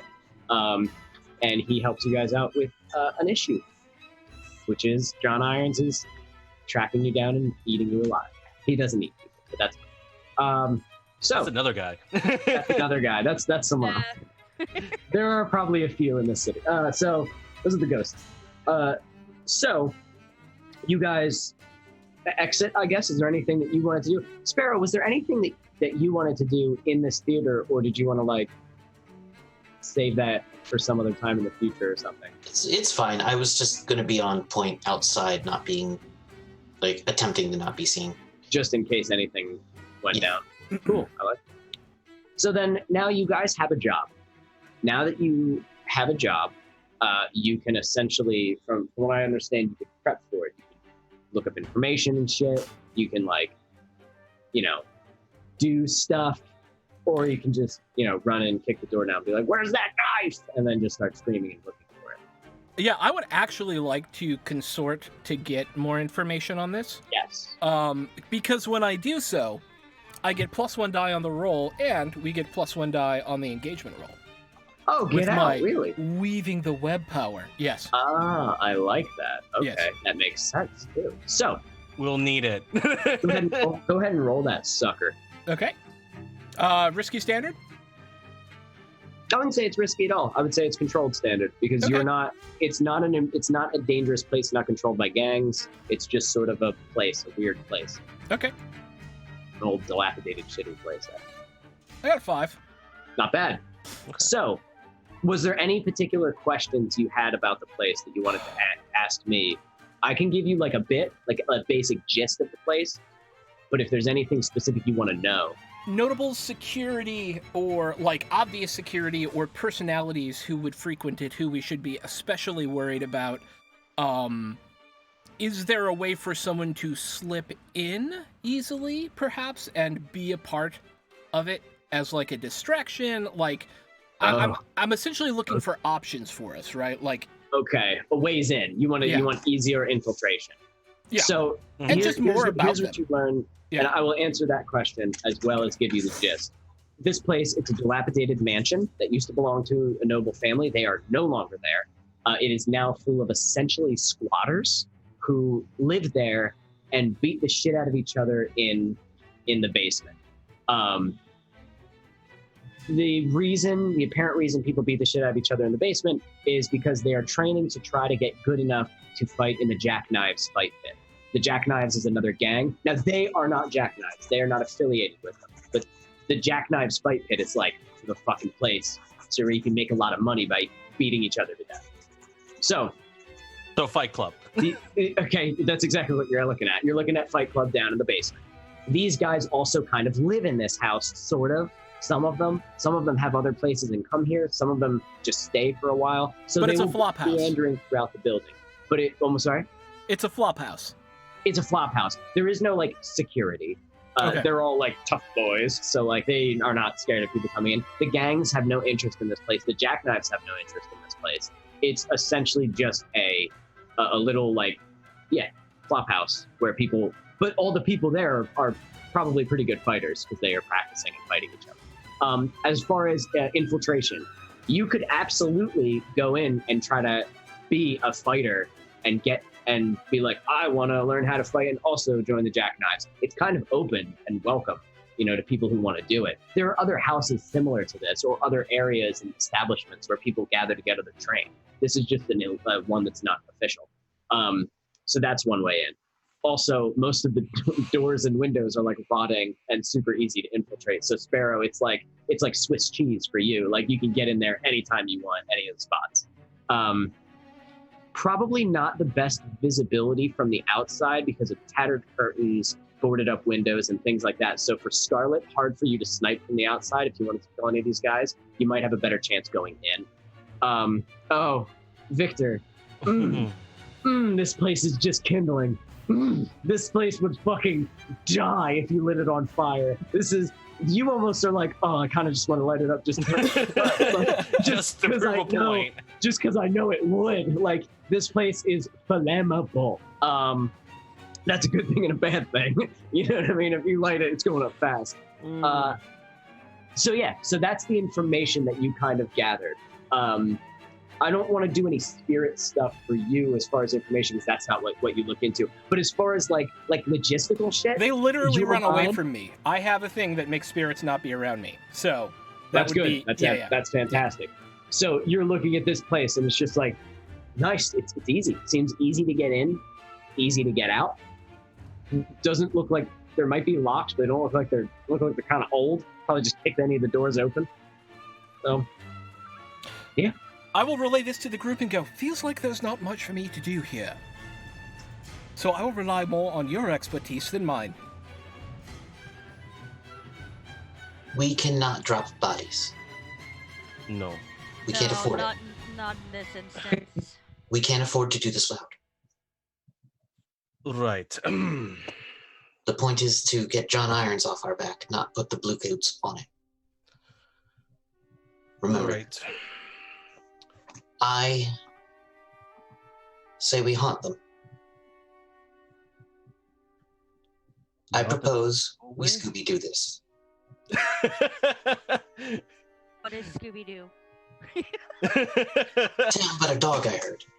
Oh. Who would investigate hauntings, and then he was eaten. Sounds like a totally bad unbelievable. plan. Canon now. This is Yeah. canon. There was a dog named Scooby-Doo who would investigate, and he has been eaten. However, generally, the hauntings they investigated always end up just being some guy in a mask. Until it wasn't, and that's when they got That's eaten. when it wasn't. So, Yeah, let's be the guy in the mask. I like that idea. I don't have this problem. I can make smoke. Done. And Ebony, I have no idea what you could do. Oh no, your microphone Oh sounds terrifying. Like you're underwater. It was cool for 1 second, but then we couldn't hear what you were actually It's saying. like, oh my god, you sound like a no. ghost. And then, yeah. Ned, we couldn't hear anything. Okay, let's try. Much better. Yeah. Better. Already better. Yeah, Yeah. give it a no. shot. Okay. So I have another special ability. I don't know if I can use that twice in one thing. But Sure. I can attune to the ghost field and force a nearby ghost to appear and command and obey whatever I want.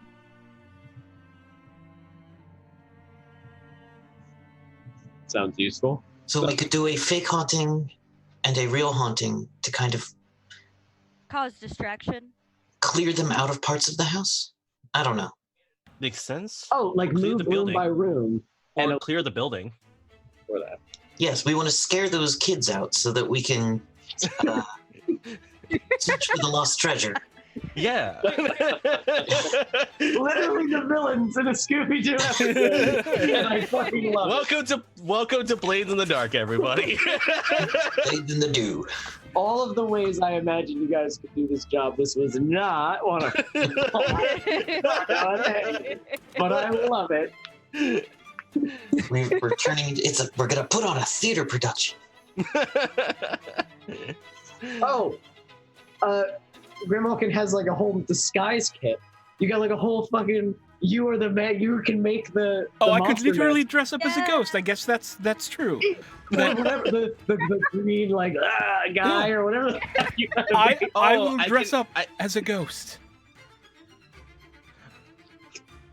Done. Actually, you know what?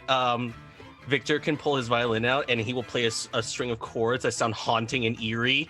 That's just like sounds like a screech. Okay. I love Oh. this idea. When you do that, Sparrow will reach over and turn one of the tuning pegs very slightly To put And it it's Scarlett's just gonna kind of cringe and like tug on her ears. Ugh. Scarlet just is like, that's not. Oh, No, you're that's not right. a little flat. Yeah, no. Okay. Okay, so the plan is get in there, haunt the fighters out, make them so, and they're fighters. They're not ghost fighters. So like, it might work. You know, so Grimmalkin, do you want to be a ghost fighter? I was really getting excited to be a ghost. What? ghost. That sounds quite fun, actually, and it'll give me an opportunity to look around for things as well. Yeah, I was gonna. oh, then in that case, you can take these and hands Grimmalkin a bunch of smoke bombs. Well, I feel like I should go in after the smoke bombs go off. If they see the ghost dropping the smoke bombs, it's probably less creepy. The smoke bombs would make it hard to steer. So I what if mean- one of us sneaks in beforehand, sets them off, and then Grimalkin appears through We- the door? Well, I mean, okay, let's not overcomplicate the sauce here. Yeah. All right? This is- We can, There's going to be some smoke, and that's the way- fine. the We'll way deal this with game it. works is you guys can retcon pretty much any of this shit Yeah. as you go. This is true. This is We can true. just, Yeah. we can just get you in there. But I think Yeah. we have a good method though. I'm just saying that Fucking I'm perfectly retcon. happy to look for a knife while it's smoky. Okay. Do we want Scarlet to join the club and kind of be when when a room full of people get scared and one person says a thing? Yes. Oh, spread the Ah, rumors. ghost! I know this. All right. Spread Like the standing in the rumors? middle of the room and going, "Oh no, run!" Is that kind of what you mean? I love it. Yes. Okay, Great. so then I think the plan is set. I fucking love it. And I would say let's yeah. Do you guys think you want to do the engagement roll now? Yeah, Sure. Yeah. I think so. All right, Yeah. all right. Let's. I got it open. So Oh, nice. whenever you're all ready. Do it. You get All right, one from so- me. Right. So let's see. So we get the 1 and the 1, so that's 2 so far. Is this operation particularly bold or daring? Not particularly bold or daring. No. Okay. It's not Creative. super dangerous. Yeah. It's creative, but it's not super dangerous. It is. Is this operation overly complex or contingent on many factors? No. I think so. It's We need to Okay. scare some hoodlums and look for a thing. Yeah, Yeah. so it's not. Okay. Does this plan's detail expose a vulnerability in the target or hit them where they're weakest?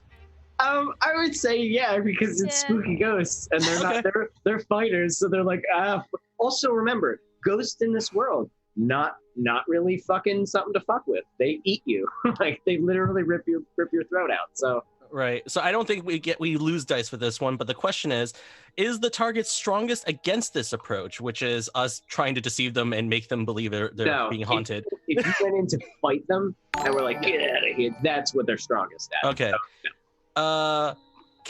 Do we have any friends or contacts providing aid or insight in this operation? Does Bozo count as a friend at this point? No. Mm, Not for this. Bozo? This No, I not mean, for this. he's Yeah, Mr. okay. Johnson. Yeah.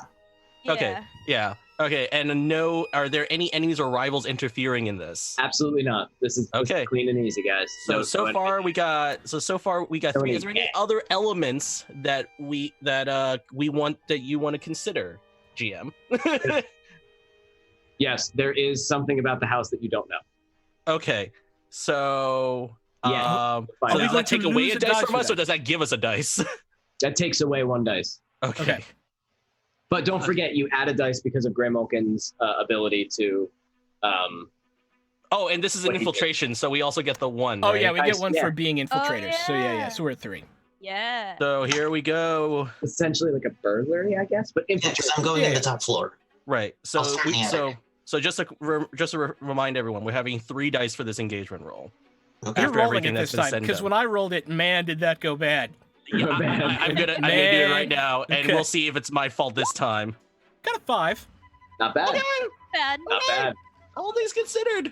So, I will set where you guys are essentially in the job. Where are you entering from, Sparrow? Roof? I'm going in the attic. You're going into the attic. Scarlet, you wanted to be into the fight pits, right? Fighting amongst them. Victor, any place in particular you want to? You can essentially set yourselves in this house, kind of near where you want to be. Well, I guess I'm like I'm technically special effects, so I'm kind of like laying around all the little little bits of smoke to get everything going. It's not gonna be smoke bombs, but it's like smoke. Get all the pieces together so I can just go like click click click click click.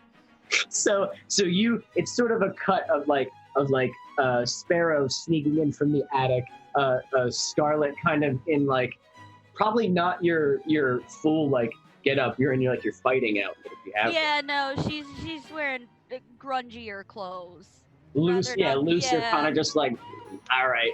And you're getting in there. I don't know if you're really the best fist fighter, but like I don't think you give a shit because it's like whatever. Let's do it. Not the best fist fighter, but whatever.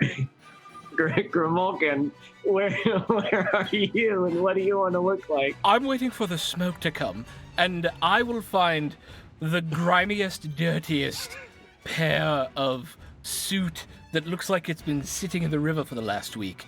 I will find some seaweed to stick in the pockets. I will find a few rusty chains that just happen to be lying behind someplace, and I will wrap them around my neck. And I will... Victor will provide that from the Skovlin workers from the docks. It's just like, here. You have all that shit. Thank you. I will make sure to put a dead fish Don't in do my... it. He won't need it. He won't need it. I will make sure to put a dead fish in my back pocket. And I will paint my face and my hands green and stark white fingernails and black around the eyes. And I may even put a little green on the teeth as well. Yes. Okay. That's fantastic. Yes. That reminds me, as I'm going into the attic, I put on my mask, which is a porcelain white, goes over the nose, under the eyes. It's engraved with little birds flying away from a sharpened mouth. That's terrifying. Nice. That's fucking awesome. That's my working costume. Nice. All right, I like it. And Ebony, where is Ebony in this home? Ebony is actually across the street so that she can compel a ghost to go in and scare the people. All right. It'd be easier. We're going to start with you then. As you're there, you have successfully raised a ghost. Her name is Francine. And she was like, hey, what's up? What's going on? I died like over there. My house fell on me. What's this all about? Well, dear, I need you to go into that particular house over there. And I need you to scare people. Oh, that sounds like fun. That sounds awesome. I'm down to do that. Here's the problem though. That house is haunted as fuck. That house is super fucking haunted. I don't like that house. And we can cut back to you guys who are in no noticeable difference or issue. It's not. Don't worry, Jack. You're okay. You're in this area, and so you want to, before you begin the search, you want to begin the spooking, right? The scaring. Okay. So, how do you scare these men out of this basement? I think it starts with the smoke bombs. Okay, very good. So you kind of roll them out, and are they descending from like a corner of the basement? Are you coming down the basement stairs? Are you cut a hole through the ceiling? Like, how did you know what I mean? How are we doing this? Are you asking me or Victor? Because I'm not in charge of the smoke. Both. Either of you, any of you. I mean, I could probably like throw one or two down the stairs for sure, and I mean, we could. Yeah, that would probably make sense. Yeah, if I do it that way. You could have them set up in the basement on all the corners of the basement if you want. Set them up wherever you want. And that could work. Yeah, because I will say, like, with our access to like underground maps and cast keys, like, I'm sure we figured out a way to like put some smoke underneath where the basement is, or get access to that area. Vents and shit from like the drain in the floor that's supposed to drain like the excess water. I like that. Okay, so smoke begins to fill the basement, and the fighters are like, oh, what the fuck is this? What's going on? And at that moment, I kick the front door open, and I just start moaning and wailing, and The I front like. door upstairs. Yeah. I'm gonna make it sound like something happens upstairs first, right? And then I'm gonna work my way downstairs. Except when I get, and I'm gonna like, if there's anything breakable, I'm just gonna like chuck it at walls. And so as you go through the front door, going, "Ooh," wailing and shit. There's one person in the kitchen, and it looks like he has like a sandwich, and he goes, "What the fuck?" And you just throw a vase like, at the wall, just oh shit! And he just comes out the back door like, "Fuck this." Sparrow, it has begun. You hear it downstairs. As you start moving through, you make your way. Are you going down the basement stairs? If it's smoky enough, I need there to be an effect that I walk through rather than it being like, I'm just a guy wearing a costume. The smoke needs to be there to enhance the effect, is all. Okay, so the smoke descends down the stairs. It's hard to see in this basement, Scarlet, but you know that he's coming down the stairs, and they start hearing these heavy footsteps, and chains start rattling down the stairs. And the men down here are like, what the fuck? And you said, as you said, start panicking. And as you said, there was a panic. Also, and as you said, there was a kitchen. There's silverware, right? Yes. I just grab a couple handfuls of it, and every once in a while, I chuck one on the floor near me, just like Kong, Kong. As you descend the stairs of the basement, like, what the fuck? And a lot of the fighters are some of them are like not sure what to make of it, and you have descended down to the stairs, and the smoke clears just enough for them to see you now in the center of the basement. You have been able to worm your way there. They're kind of spread out, and again, it's sort of this tense moment of like they don't know whether to fight or flee. Some of them are backing towards the stairs, but they're not totally sure. It's almost like they're waiting for that one element. Thirst for your souls! At this point, Scarlet's eyes are just going to go wide. You're going to see probably the most character you have seen from her to this point. She's going to be like, oh, shit! And just fucking book it and just shove people out of the way, trying to run, inciting panic as she goes. And I'm gonna say they fucking follow suit. Ah! And they just start fucking go, and they pound their way as you're just like, like as they're hauling ass up the stairs.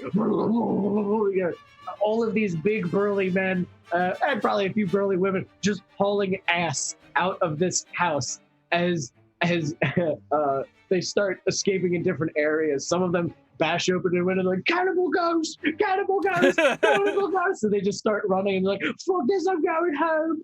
And so they all exit down the street. Now again, remember, this isn't such a rare occurrence that like everyone's gonna come investigate. You know, the amount of times people hear that there's a ghost, it's astronomical. So the wardens aren't coming for you, don't worry. But you know, they're probably not coming for you. They're probably not coming for you at all. So they go hauling ass out. As they leave, Scarlet's gonna try to dip out and like turn back just like on the sly, so nice. So you're kind of like, oh no. Oh no. Oh, terror. Ducks into an alley and then she's back. So you enter back in the house. During this, Sparrow and Victor, where were you guys? I was probably on the first floor. Down on the first floor. Okay. So as you're kind of listening, you're like, seems to be going well. Seems to be going well. Yeah. Look, men in terror. And you, as you're sitting there, you feel like you smell this intense smell that it's like iron, maybe? Not iron biters, don't worry. Not gonna, but iron, like it's like the taste is in the air, sort of metallic taste in the air. And you know that you didn't use any of that with the smoke, which is odd. And you can hear what sounds like footsteps. It kind of sounds like a struggle coming from upstairs. And you know that that's where Sparrow is. Would you investigate, or would you be like, oh, buddy? Yeah, I would.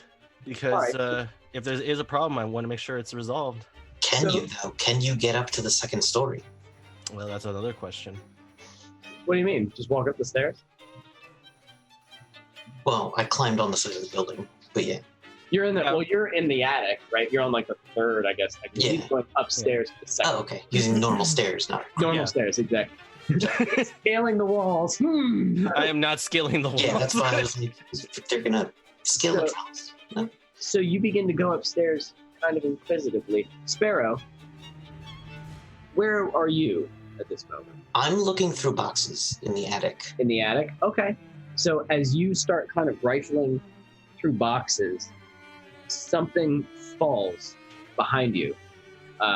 You look and it was like some sort of like ornate like ball. It's like a marble ball that looks like it used to be sitting on a pedestal, and it kind of and like rolls along the floor, the hardwood floor. And as you kind of watch it roll, it stops and then rolls back to its original position. And you feel an intense chill in the attic, and you can taste like iron in the air.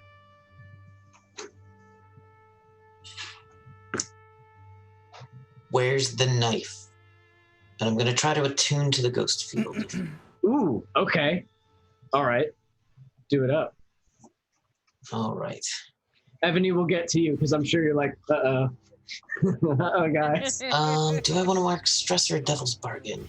I get to ask the bargain without what the bargain would be without. Yes. Before you accept it, you have to accept it for it to actually take place. So if devil's bargain in this situation, you are trying to demand where the knife is, the location of the knife.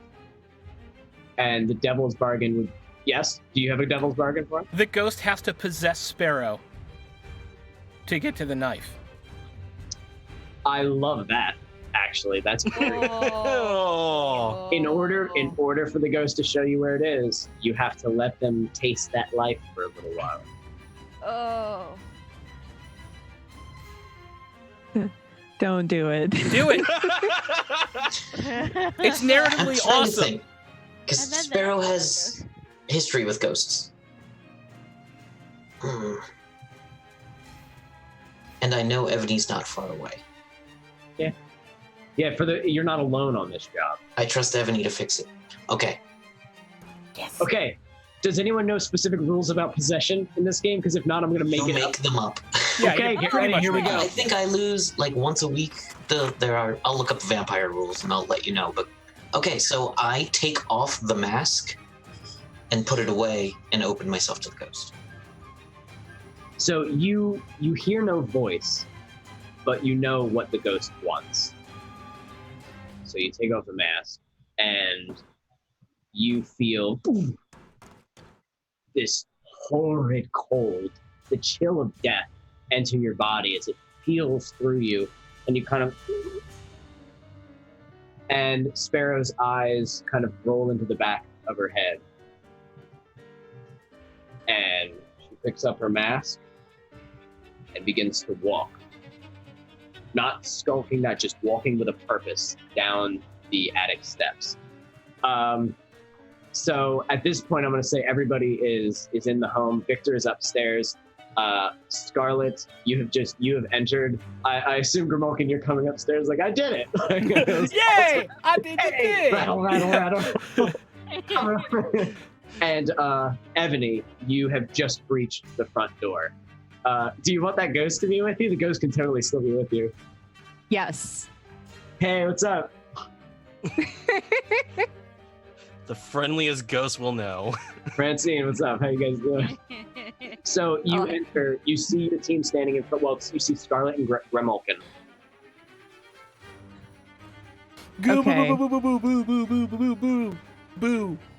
That's pretty good. Darling. He's almost like he's like a ghost over there. I like it. I like the chains. It's cool.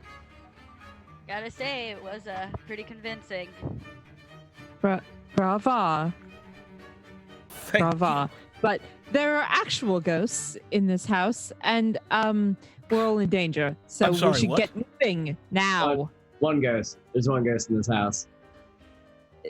And she Fred, sucks. one- Yeah, she's super pissy like all the time.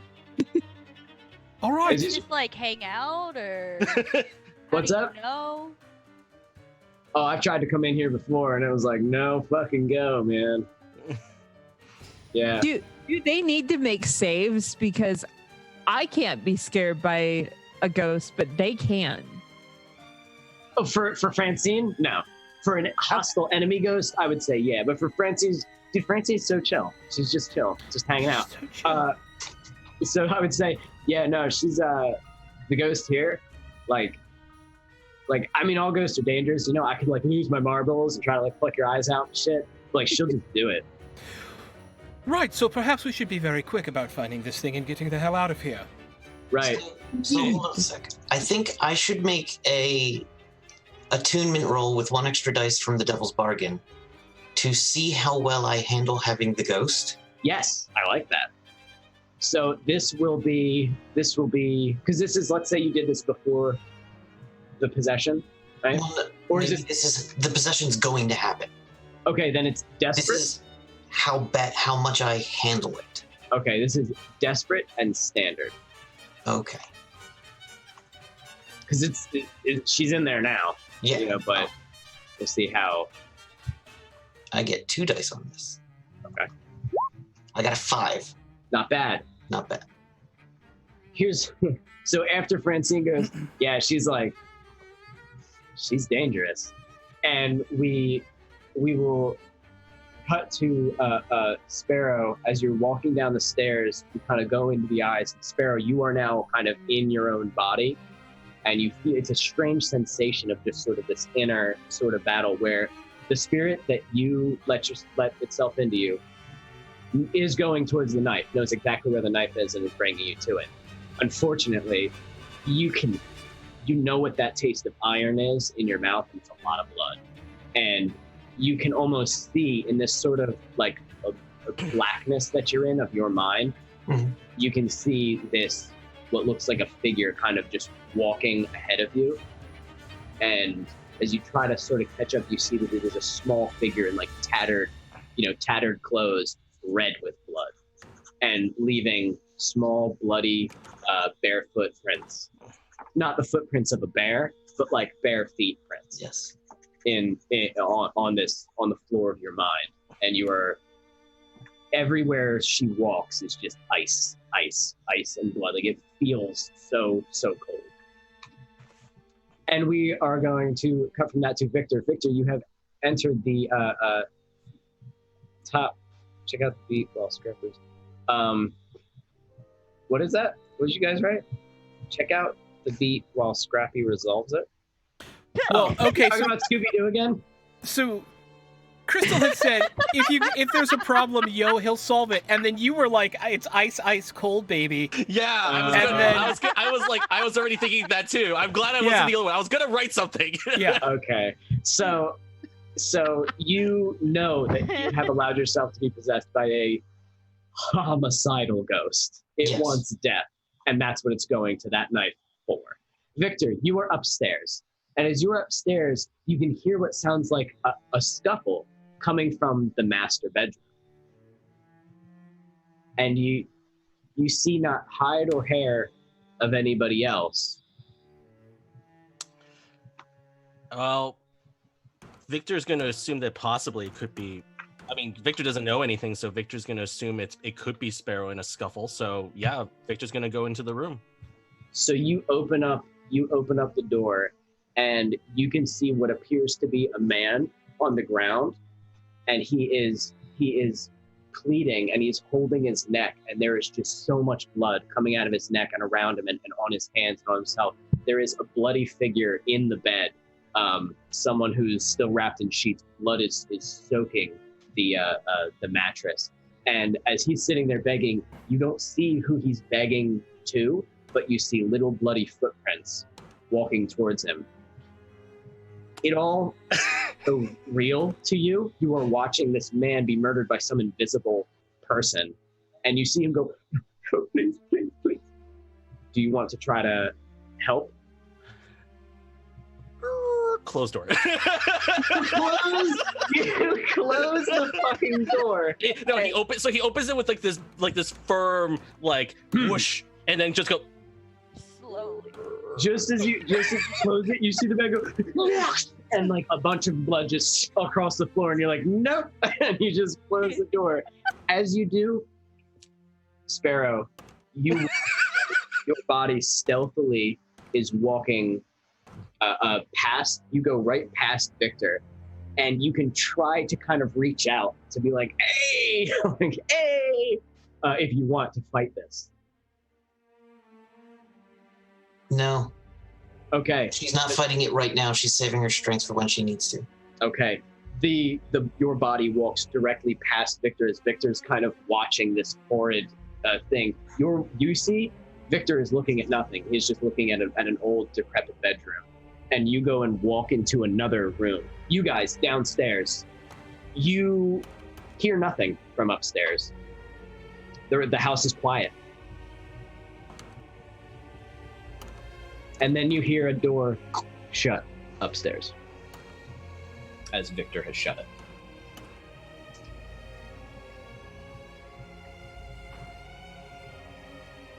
What do you guys want to do?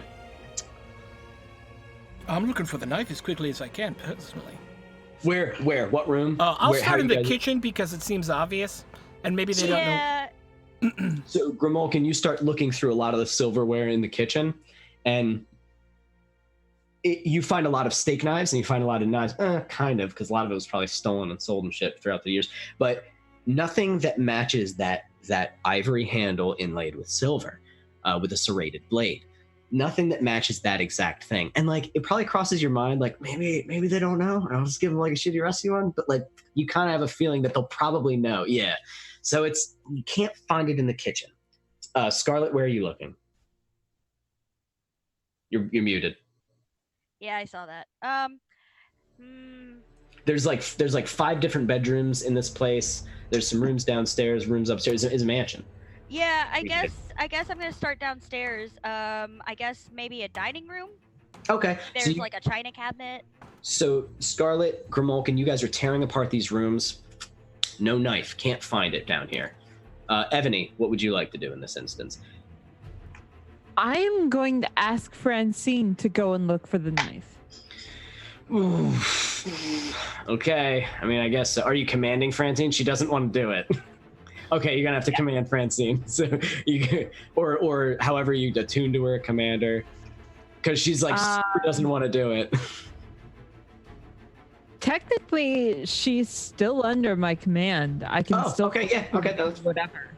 Oh, right, because that was the initial thing. You commanded them to bring them out. Okay. Okay. And she starts going up the stairs. Fucking, just kind of mumbling to herself. Fucking spooky ghosts kill people and shit. Upstairs. It looks like she knows where she's going. Did you want to follow her? Yes. Okay, so you follow her upstairs. As you guys go upstairs, you can see right across the hallway, you see Victor. Victor, you shut the door, and the doorknob is like cold, so you kind of let go of it, and you feel a cold draft behind you, and you look where Sparrow had passed you originally. And as you're kind of looking in the hallway trying to figure it out, up comes a literal ghost up the stairs. A female ghost who looks like she has like what looks like debris kind of like in her back. And she's like, hey, what's up? And behind her comes Ebony, who's walking up next to her. It's fine. There's some guy up here who's screaming at me. Before that room, there's something worse. Oh, yeah, that's definitely where she's at. Don't go in there. Do I have to go in there? I have to go in there and get that knife, don't I? If the knife is in there, you need to, yes. Yeah, it's in there. And she goes over, and as you can see, she's standing at this door, and on it, it looks like there used to be like letters kind of like tacked into the door, but most have fallen. And all you see is like an M kind of half hanging. So she's like, all right. And she walks through the door. Grimolkin and Scarlett, you're tearing this place apart. You can't find it, but you have found some what appears to be stuff that was left over from the fighters. And one of them is a little vial of this like red sort of liquid that if you cap open and like snort or drink, it kind of gives you like a berserk sort of thing. It's something that the cutter usually has in its loadout, but you have it if you would like. It's like a little berserk potion that helps you beat the shit out of things. So you are able to find that, which is kind of neat. So whoever wants that, you guys can fist fight over it or arm wrestle over it. Oh, that's fine. You can have it. Okay. Oh, okay. Useful for an assassin. Unless you really want me to. The what? Oh, the other thing I want to do is because, Grimalkin's like 90% sure someone else is going to find the knife, and that he can maybe go look for other things that we can make coin off of in here. In the house? Probably a good idea. Okay. Former noble home. You are in a noble home. I'm gonna say, as you guys look around, the shit that would immediately be like shiny shit that you would immediately think to sell has been ransacked. That the house has been sitting here in Crow's Foot for years. However, I'm gonna say, is there something that you can roll to like find something that's a little niche, a little off the beaten path? Survey or study, if you like have more knowledge about shit like fine art or something like that, and you find something that a normal thief wouldn't think of. I'd like to roll study. Okay, that's fine. And I'll roll survey, and that way we have both bases covered? Yeah. Do it up. Okay. Position. I mean, I don't think it's risky. I think you guys are pretty controlled. Yeah, controlled. I would say controlled standard. I'll take a devil's bargain. You would like to take a devil's bargain? Of course I would. Okay, what you find can only be sold to like a collector, a specific collector. You can find this collector, but they might be unsavory. Done. Okay. Yeah. So you can sell it, but to a bad person. Okay. I mean, we're not exactly safe. I know. Why not take the coin of bad people? But it's just, reaching out, meeting strange people. So 1 and 5. All right. Oh no. 1 and 3. No. So as you're looking around, I'm gonna say, Grimalkin, you notice you kind of stop and have been staring at something, and Scarlet kind of peeks over and looks at it, and it's this painting, this bizarre painting, and it's of like a man, and he is a nude with just naked and kind of like folded over himself, and he's pouring what looks to be this like cup, this massive sort of chalice, and it's pouring this like this black water into the mouth of someone who is tied up. It looks to be like he's waterboarding someone, kind of like he's pouring water into this person's mouth forcibly. And it's just a weird fucking painting to have sitting here. It invokes emotion. It's beautiful, but it's also like fucking weird. This is the part where Scarlet mutters under her breath, "Kinky." This is Scarlet goes kinky. Scarlet, you're not sure who painted this. You're not sure what it's about, but yeah, I'm gonna say you definitely can know Grimalkin. Like, that's worth a coin or two. You know what I mean? Like, this is worth something. You got a keen eye for that. Now we're taking this. I'm sorry, we're taking this. It's worth a bit of money. I can walk out. It's pretty big too. It's like a large painting. So while you guys ransack a house, the rest of you, Sparrow, you see yourself walk over, and you walk to a small bed, a child's bed, and you climb down, and your heart is kind of racing at like what you might see. But as you reach down, you look under the bed, and your body reaches under it and grips and pulls out a small steak knife with an ivory handle inlaid with silver, stained with blood still. And as you kind of rise, you turn and look, and there's another ghost in the room staring at you, and it's of a woman with like shrapnel in her back. It's like, looks like something crushed her. She goes, "All right, Maddie, look, I don't want any trouble. I just want the knife, okay?" And you can feel like ice and blood. You can taste it kind of up your throat and in your mouth as you hear a voice that's not your own and answer the ghost. Say, "It's mine. It's mine. Get out." And you begin to walk towards the ghost. "Get out! Get out!" and start screaming. You guys outside can hear a small child yelling, "Get out, get out, get out," from inside this room. Evany, there's something Yes. terrifying happening in that room. Yes, there seems to be. Yeah. Could you? Yeah, not really my area of expertise there. Nope. Mm-mm. Nope. Lovely. Sure. Much obliged. So are you going to open the door? Yeah. Okay, so here's just before you do that, Sparrow, your hand swings out, and now I don't think you would initially think this is dangerous for the ghost because the hand is thrusting the steak knife at the ghost. This is going to be dangerous for the ghost because this is a ghost using this knife. Yeah, buddy. So, would you like to resist this, or save it for when she undoubtedly tries to kill your friends? Oh, absolutely save it for that. This is just another ghost. So she stabs the ghost with this knife, and you see the ghost.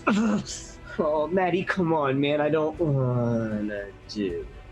And you can see her kind of fade out, and you see her eyes start to fill with red.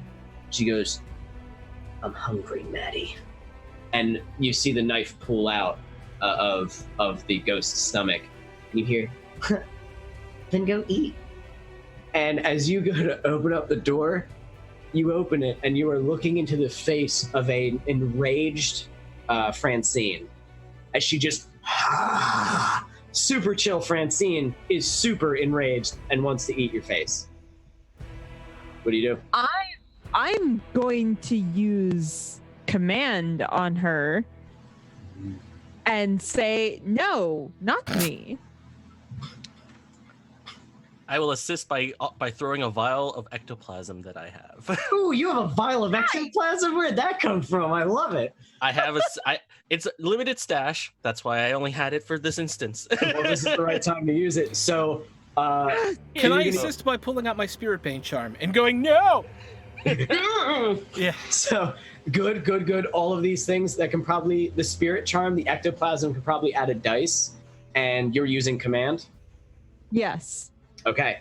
Then roll desperate, and roll desperate and great. I would say desperate and great, because this is a lot of stuff you're throwing at this one who's normally a chill ghost and not actually wants to eat everybody. Yeah, this isn't like an actual monster ghost. Do you want to push And then- yourself, Evany? You taste some stress to be like, "Get the fuck out of here." Want some stress? You know, Want some stress? Do it. sure. What the hell? Why not? Why not? All right. So that's 4 bonus dice then. Damn. On top of, oh my goodness.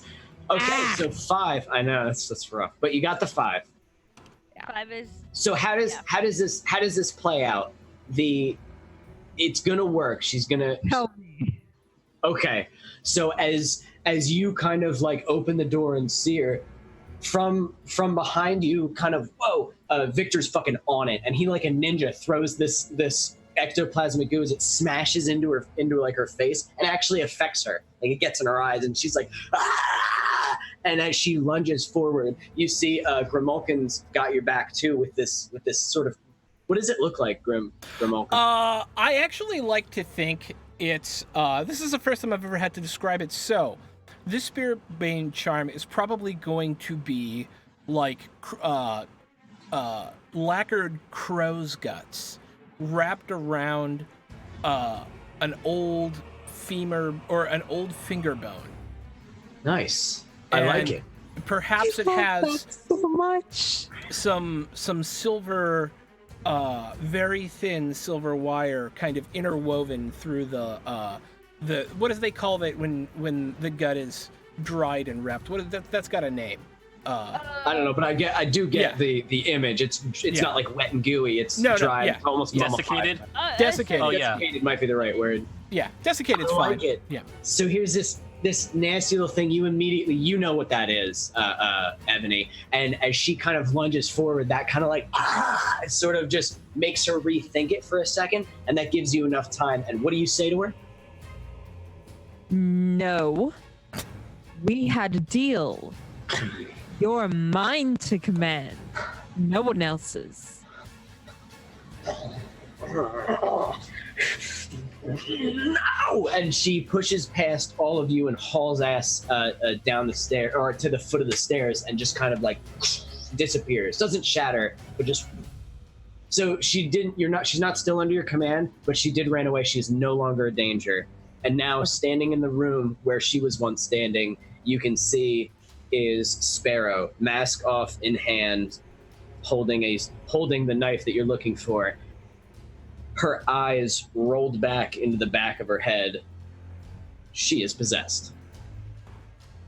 Sparrow, is there anything? Do you want to try now, or do you want to wait for the action to start? Let's try now. Okay. What I want to do is put my mask back on. To try to like force her out? Yes. Okay, all right. Okay, so what would you do to do this? The skirmish, or is it a tune? It's definitely not skirmish. It's probably a tune, but I'm trying to think of a way it could be finesse, but okay. So maybe it could be finesse. If I'm in my brain, I don't need to control the whole body. No. I need the hand. I need one of the hands, not even both. I just need to get her distracted enough so that I can move one hand to the face. Okay. So you would like to distract the in your mind version of her. Because she's still in front of you. You can see her walking. Yes. Okay. And I have a feeling she's going to turn around and stab me when I do it. She might. Do you think that is finesse, or should I attune? I think that's finesse. Because the actual act, and right, just trying to distract her is one thing. The actual act is what you're doing, and I think finesse absolutely fits that, because you're trying to distract and then put it back on. Yeah. Okay.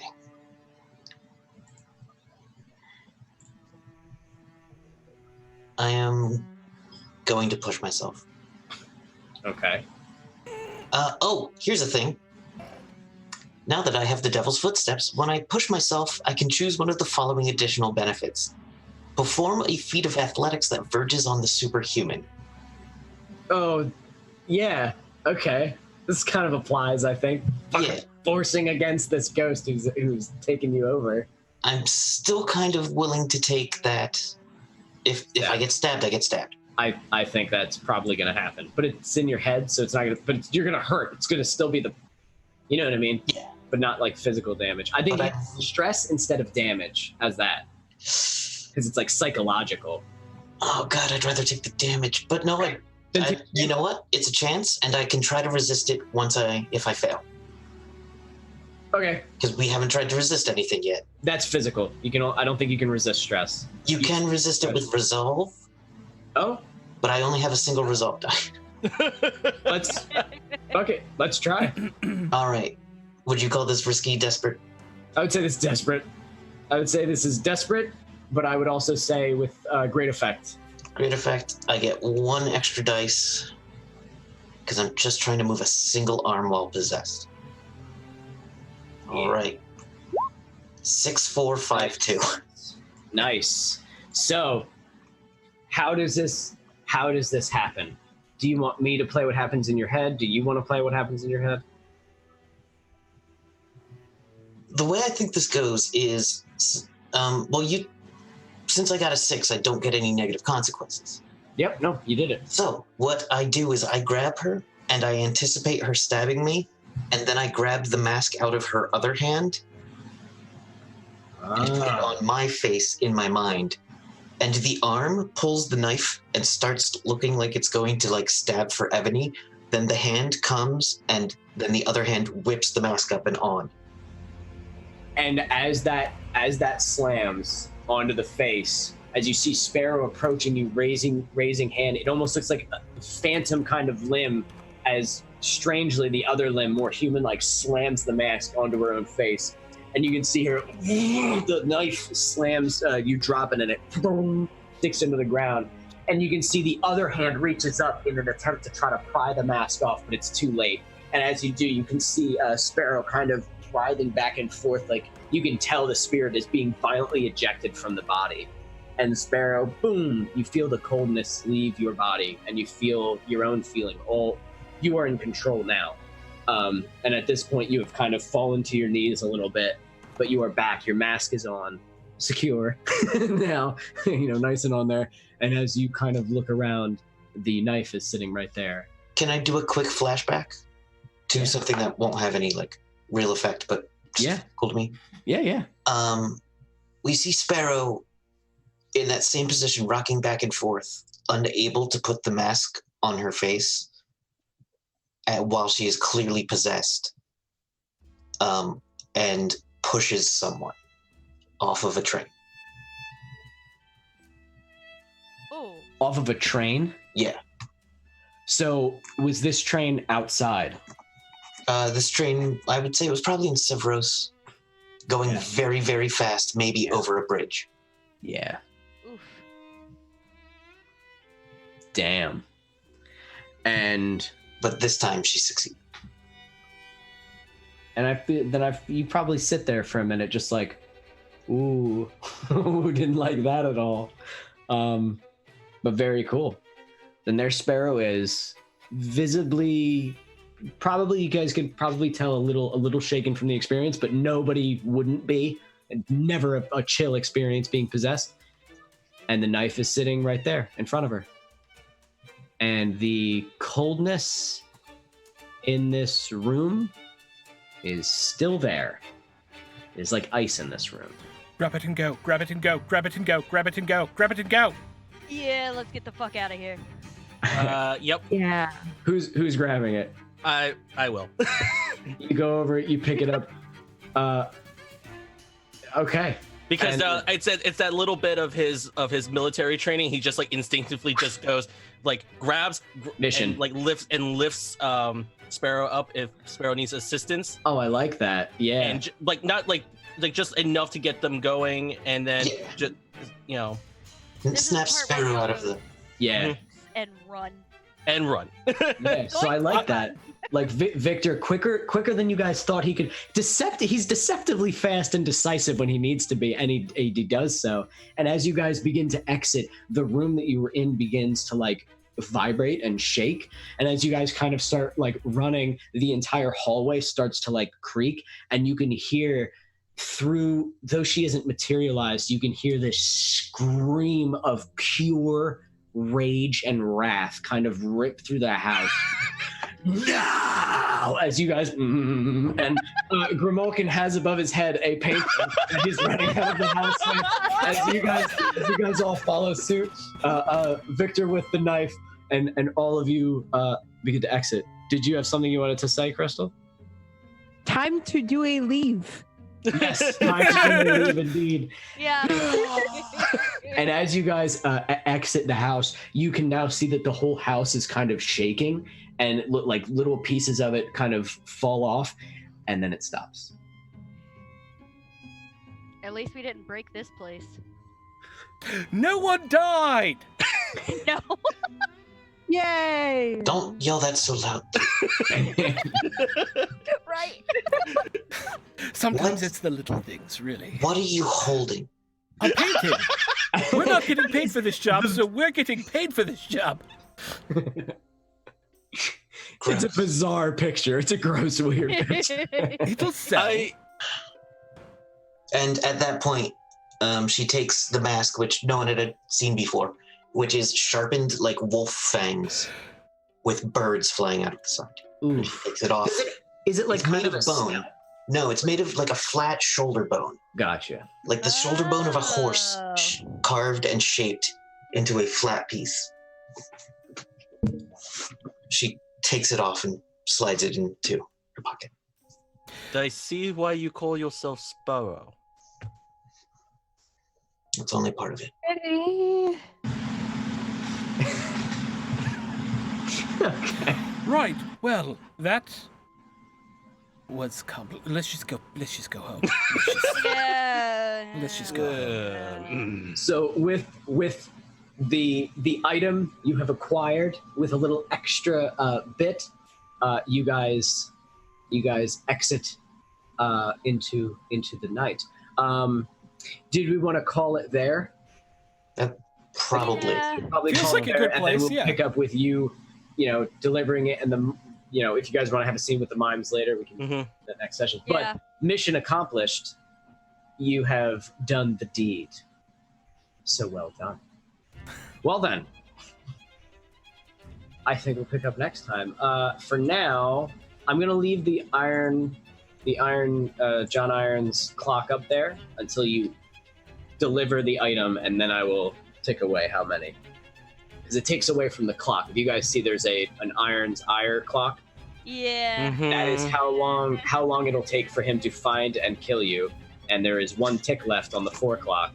So you've had very little time, but luckily the mimes will take a good bit of that away. Yeah, we were All of it, actually. close. And it makes him restart his clock. So, well done, gang. Now then, yeah, I We guess. survived. Yeah. Did you guys want to do payoff and shit next session? That's what we payoff, right? When you meet the mimes and drop the shit off. Yeah, that's Yeah, fine. that could all that's all part of our entanglement downtime. Yeah, that's the whole thing. All right, so then we'll do, that's when we'll do rep and crew stuff like that. But well done, I would say. Everybody. So the way I'm gonna try to do the XP. Everybody, just go ahead and take 3 XP. And Into the playbook or just wherever? wherever you want. It's 3 XP to put wherever you want. And I think we're gonna go around as you guys kind of say who you are, where we can find you as we exit for the night. And if you want, say something that you thought was cool, or nominate somebody for an extra XP for something particularly dope and great that they did this session, which there was a lot. You guys all kind of had really fun. You guys all had some good ideas. I really liked it. But yeah, so who are you? Where can we find you? Bisonic. Hello, I am Bisonic Kevin. You can find me on the Twitters and on the Discord quite a bit. I've been lurking more, but it's still a great place. Yeah, I run a game of Riffs on Tuesday nights at 8 p.m. on this channel called Blood, Dirt, and Chrome. That is Blood. correct. Oh god, thank god. Okay. So I was like, dirt, blood, chrome? No, shit, wait. But yeah, and that game is going amazingly and is a blast to watch. It also comes out on podcast on RPG Welcome Party on a number of streaming services. So you can find it there or on the YouTubes and the VODs. So, that's it for me. I really liked Throck having to go and see his mom and deal with that look we all know. I like you avoided talking to her this time. You avoided talking to her, but you didn't avoid that Yeah, you can't. Oh yes, setting the tone for that character early. Unpleasant. But yeah, I'm set. Okay. Throck. Yeah, hey, I'm Throck, also known as Sean. You can find me all over the internet at Throck Plays. I run our Friday D&D game at 9 p.m. Dragon Dark Days in the Tomb of Annihilation, and our Sunday Legend of the Five Rings game, which is also in podcast form at 1 p.m. Eastern. And then I'm in this game and the Rift game, and they're awesome. Let's see. Who do Sunday? I want to... I really liked Ebony's No, You Work For Me. Off. Yeah, That was great. I thought that was Yeah. pretty great. Yeah, That was good. But I was also good. like the fact that Sparrow was like, "Don't take the devil's bargain and get subsumed by a ghost for a little while." Yeah. That was ballsy. That was great. Yeah. Yeah. Luckily, it was just a homicidal child ghost as opposed to a big ghost, but I liked it. I mean, homicidal children's almost more more frightening. It's always spookier. Little evil girl is always the scariest. Yeah. Especially Okay. if they're twins. Yeah. Hey, Kay or Kate, you can find me on Twitter at K_undead. Below, there's a thing. I mostly lurk on the Discord. Sometimes I post just randomly because, yeah. You can also find me with a lot of other people from the Discord on a play-by-post called Adventures at Sea. If it's cool, I'll link it. If you Yes, want to check absolutely. out. It is affiliated with the channel. Link the crap out of it. Yeah, DMs, and I mean, again, a bunch of us are all involved in that. And, If yeah. you like pirates and play-by-post D&D, it's a place to be. Yeah, lots of stuff going on. We're trauma drama pirates. Trauma drama pirates. Oh yeah. Now, play-by-post means that nobody needs to have a mic or a camera. You simply write in your part of it, right? Yeah. You basically cool. we RP and play around, and I mean sometimes there's we have crazy stuff going on, and then we'll just be like, hey, let's make some food together. Whatever. That's cool because that sounds like a good way for someone to get into the idea of role playing without the stress of playing with a bunch of people on the camera or something. That sounds like a nice way to ease somebody into it. Well, and it's drop in, drop out. You can be as active or inactive as you want, and you can also we've got it set up now to where if you want to run an encounter and you're not a DM, you're just a player, you can actually do that now. Oh, very cool. So that's cool. I like that. We've been putting each other through the ringer. Yes. Very cool. Death by Mage. Hi, everybody. I'm Jackie, better known as Death by Mage on the internet, and you can find me on my website, deathbymage.com. You can also find me on the DM's Guild doing all wonderful things like Journey into the Feywild, Artifacts of the Guild, and the Jubilexian Slime Race because slimes want to adventure too. And also, you will not see me next week because I will be in Gen Con because I'm actually there as press, so I'm working. You will see me, but follow me on Twitter. You can see all the fun stuff that I'm working on there. Very cool. And anybody do anything particularly cool that you thought this session? I have to say definitely Sparrow accepting the ghost, and then we get to see the mask. The mask was cool. That was dope. That was dope as hell. I forgot to say that was probably my favorite part, hands down. That was very cool. That was so dope. Cool. And Crystal. Hello, I am Crystal Fear. You can find me at Crystal_Fear on Twitter and Crystal Fear on pretty much everything else. This was fun. My favorite part was definitely Sparrow doing the whole I'm gonna get possessed by a ghost and just not worry about it because I trust Ebony. That's such a bad idea. I know. Dude, I'm not going in there. Trust your team. Trust the teammate who just chopped off somebody's head. It's fine. It's fine. It's fine. Very cool. Was not my head. No. Well, very cool. And I guess last is me. Hello, I am Evan. I was your storyteller this evening. I am Evan Jennings 64 on the Twitter. I'm also like Zombie Love Juice on everything else, Instagram and stuff. I run this game, obviously, and I play in the Rifts game every Tuesday, which is pretty awesome, I must say. As a really fun game. Aside from that, I run a home game on my YouTube channel called Beyond EMH, where I run an evil. Thank you, Crystal, for linking that. Where I run an evil campaign called When We Were Evil. And yeah, I like this. You guys did a lot that I did not expect you to do. The Scooby-Doo avenue That was fantastic. That was the best. Thanks. Incredibly effective and fantastic. You played on, but it all made sense. You played on the fear that ghosts in the city fucking eat people. So of course people are like, oh, fuck that shit. And they ran away. That was good. It was very, very good. I love it.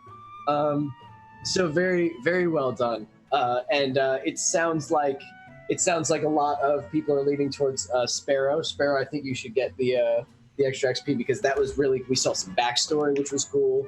You know, you put on that bone mask and the balls of letting a ghost possess you to get the job done was pretty fucking cool. So that is it for this evening. I hope you guys had a good time. I had a good time running it. And check us out next time. Oh, Jackie, you're not gonna be here next Wednesday, right? Okay, that's fine. Okay. I'm gonna kill your character. In the That's meantime, fine. we're gonna raid. What are we raiding for? Happy Jacks RPG. They are playing Changeling the Dreaming 20th edition. So they've gone a little old school on the Onyx path. And they're lovely human beings. Give them a lot of welcome to the party love when we get over there. Just big old hearts and emotes if you got them. Let's do the thing. All right. And we're going to go raid. Everybody wave and say bye. Have a good night. Bye. Bye. Bye. Bye.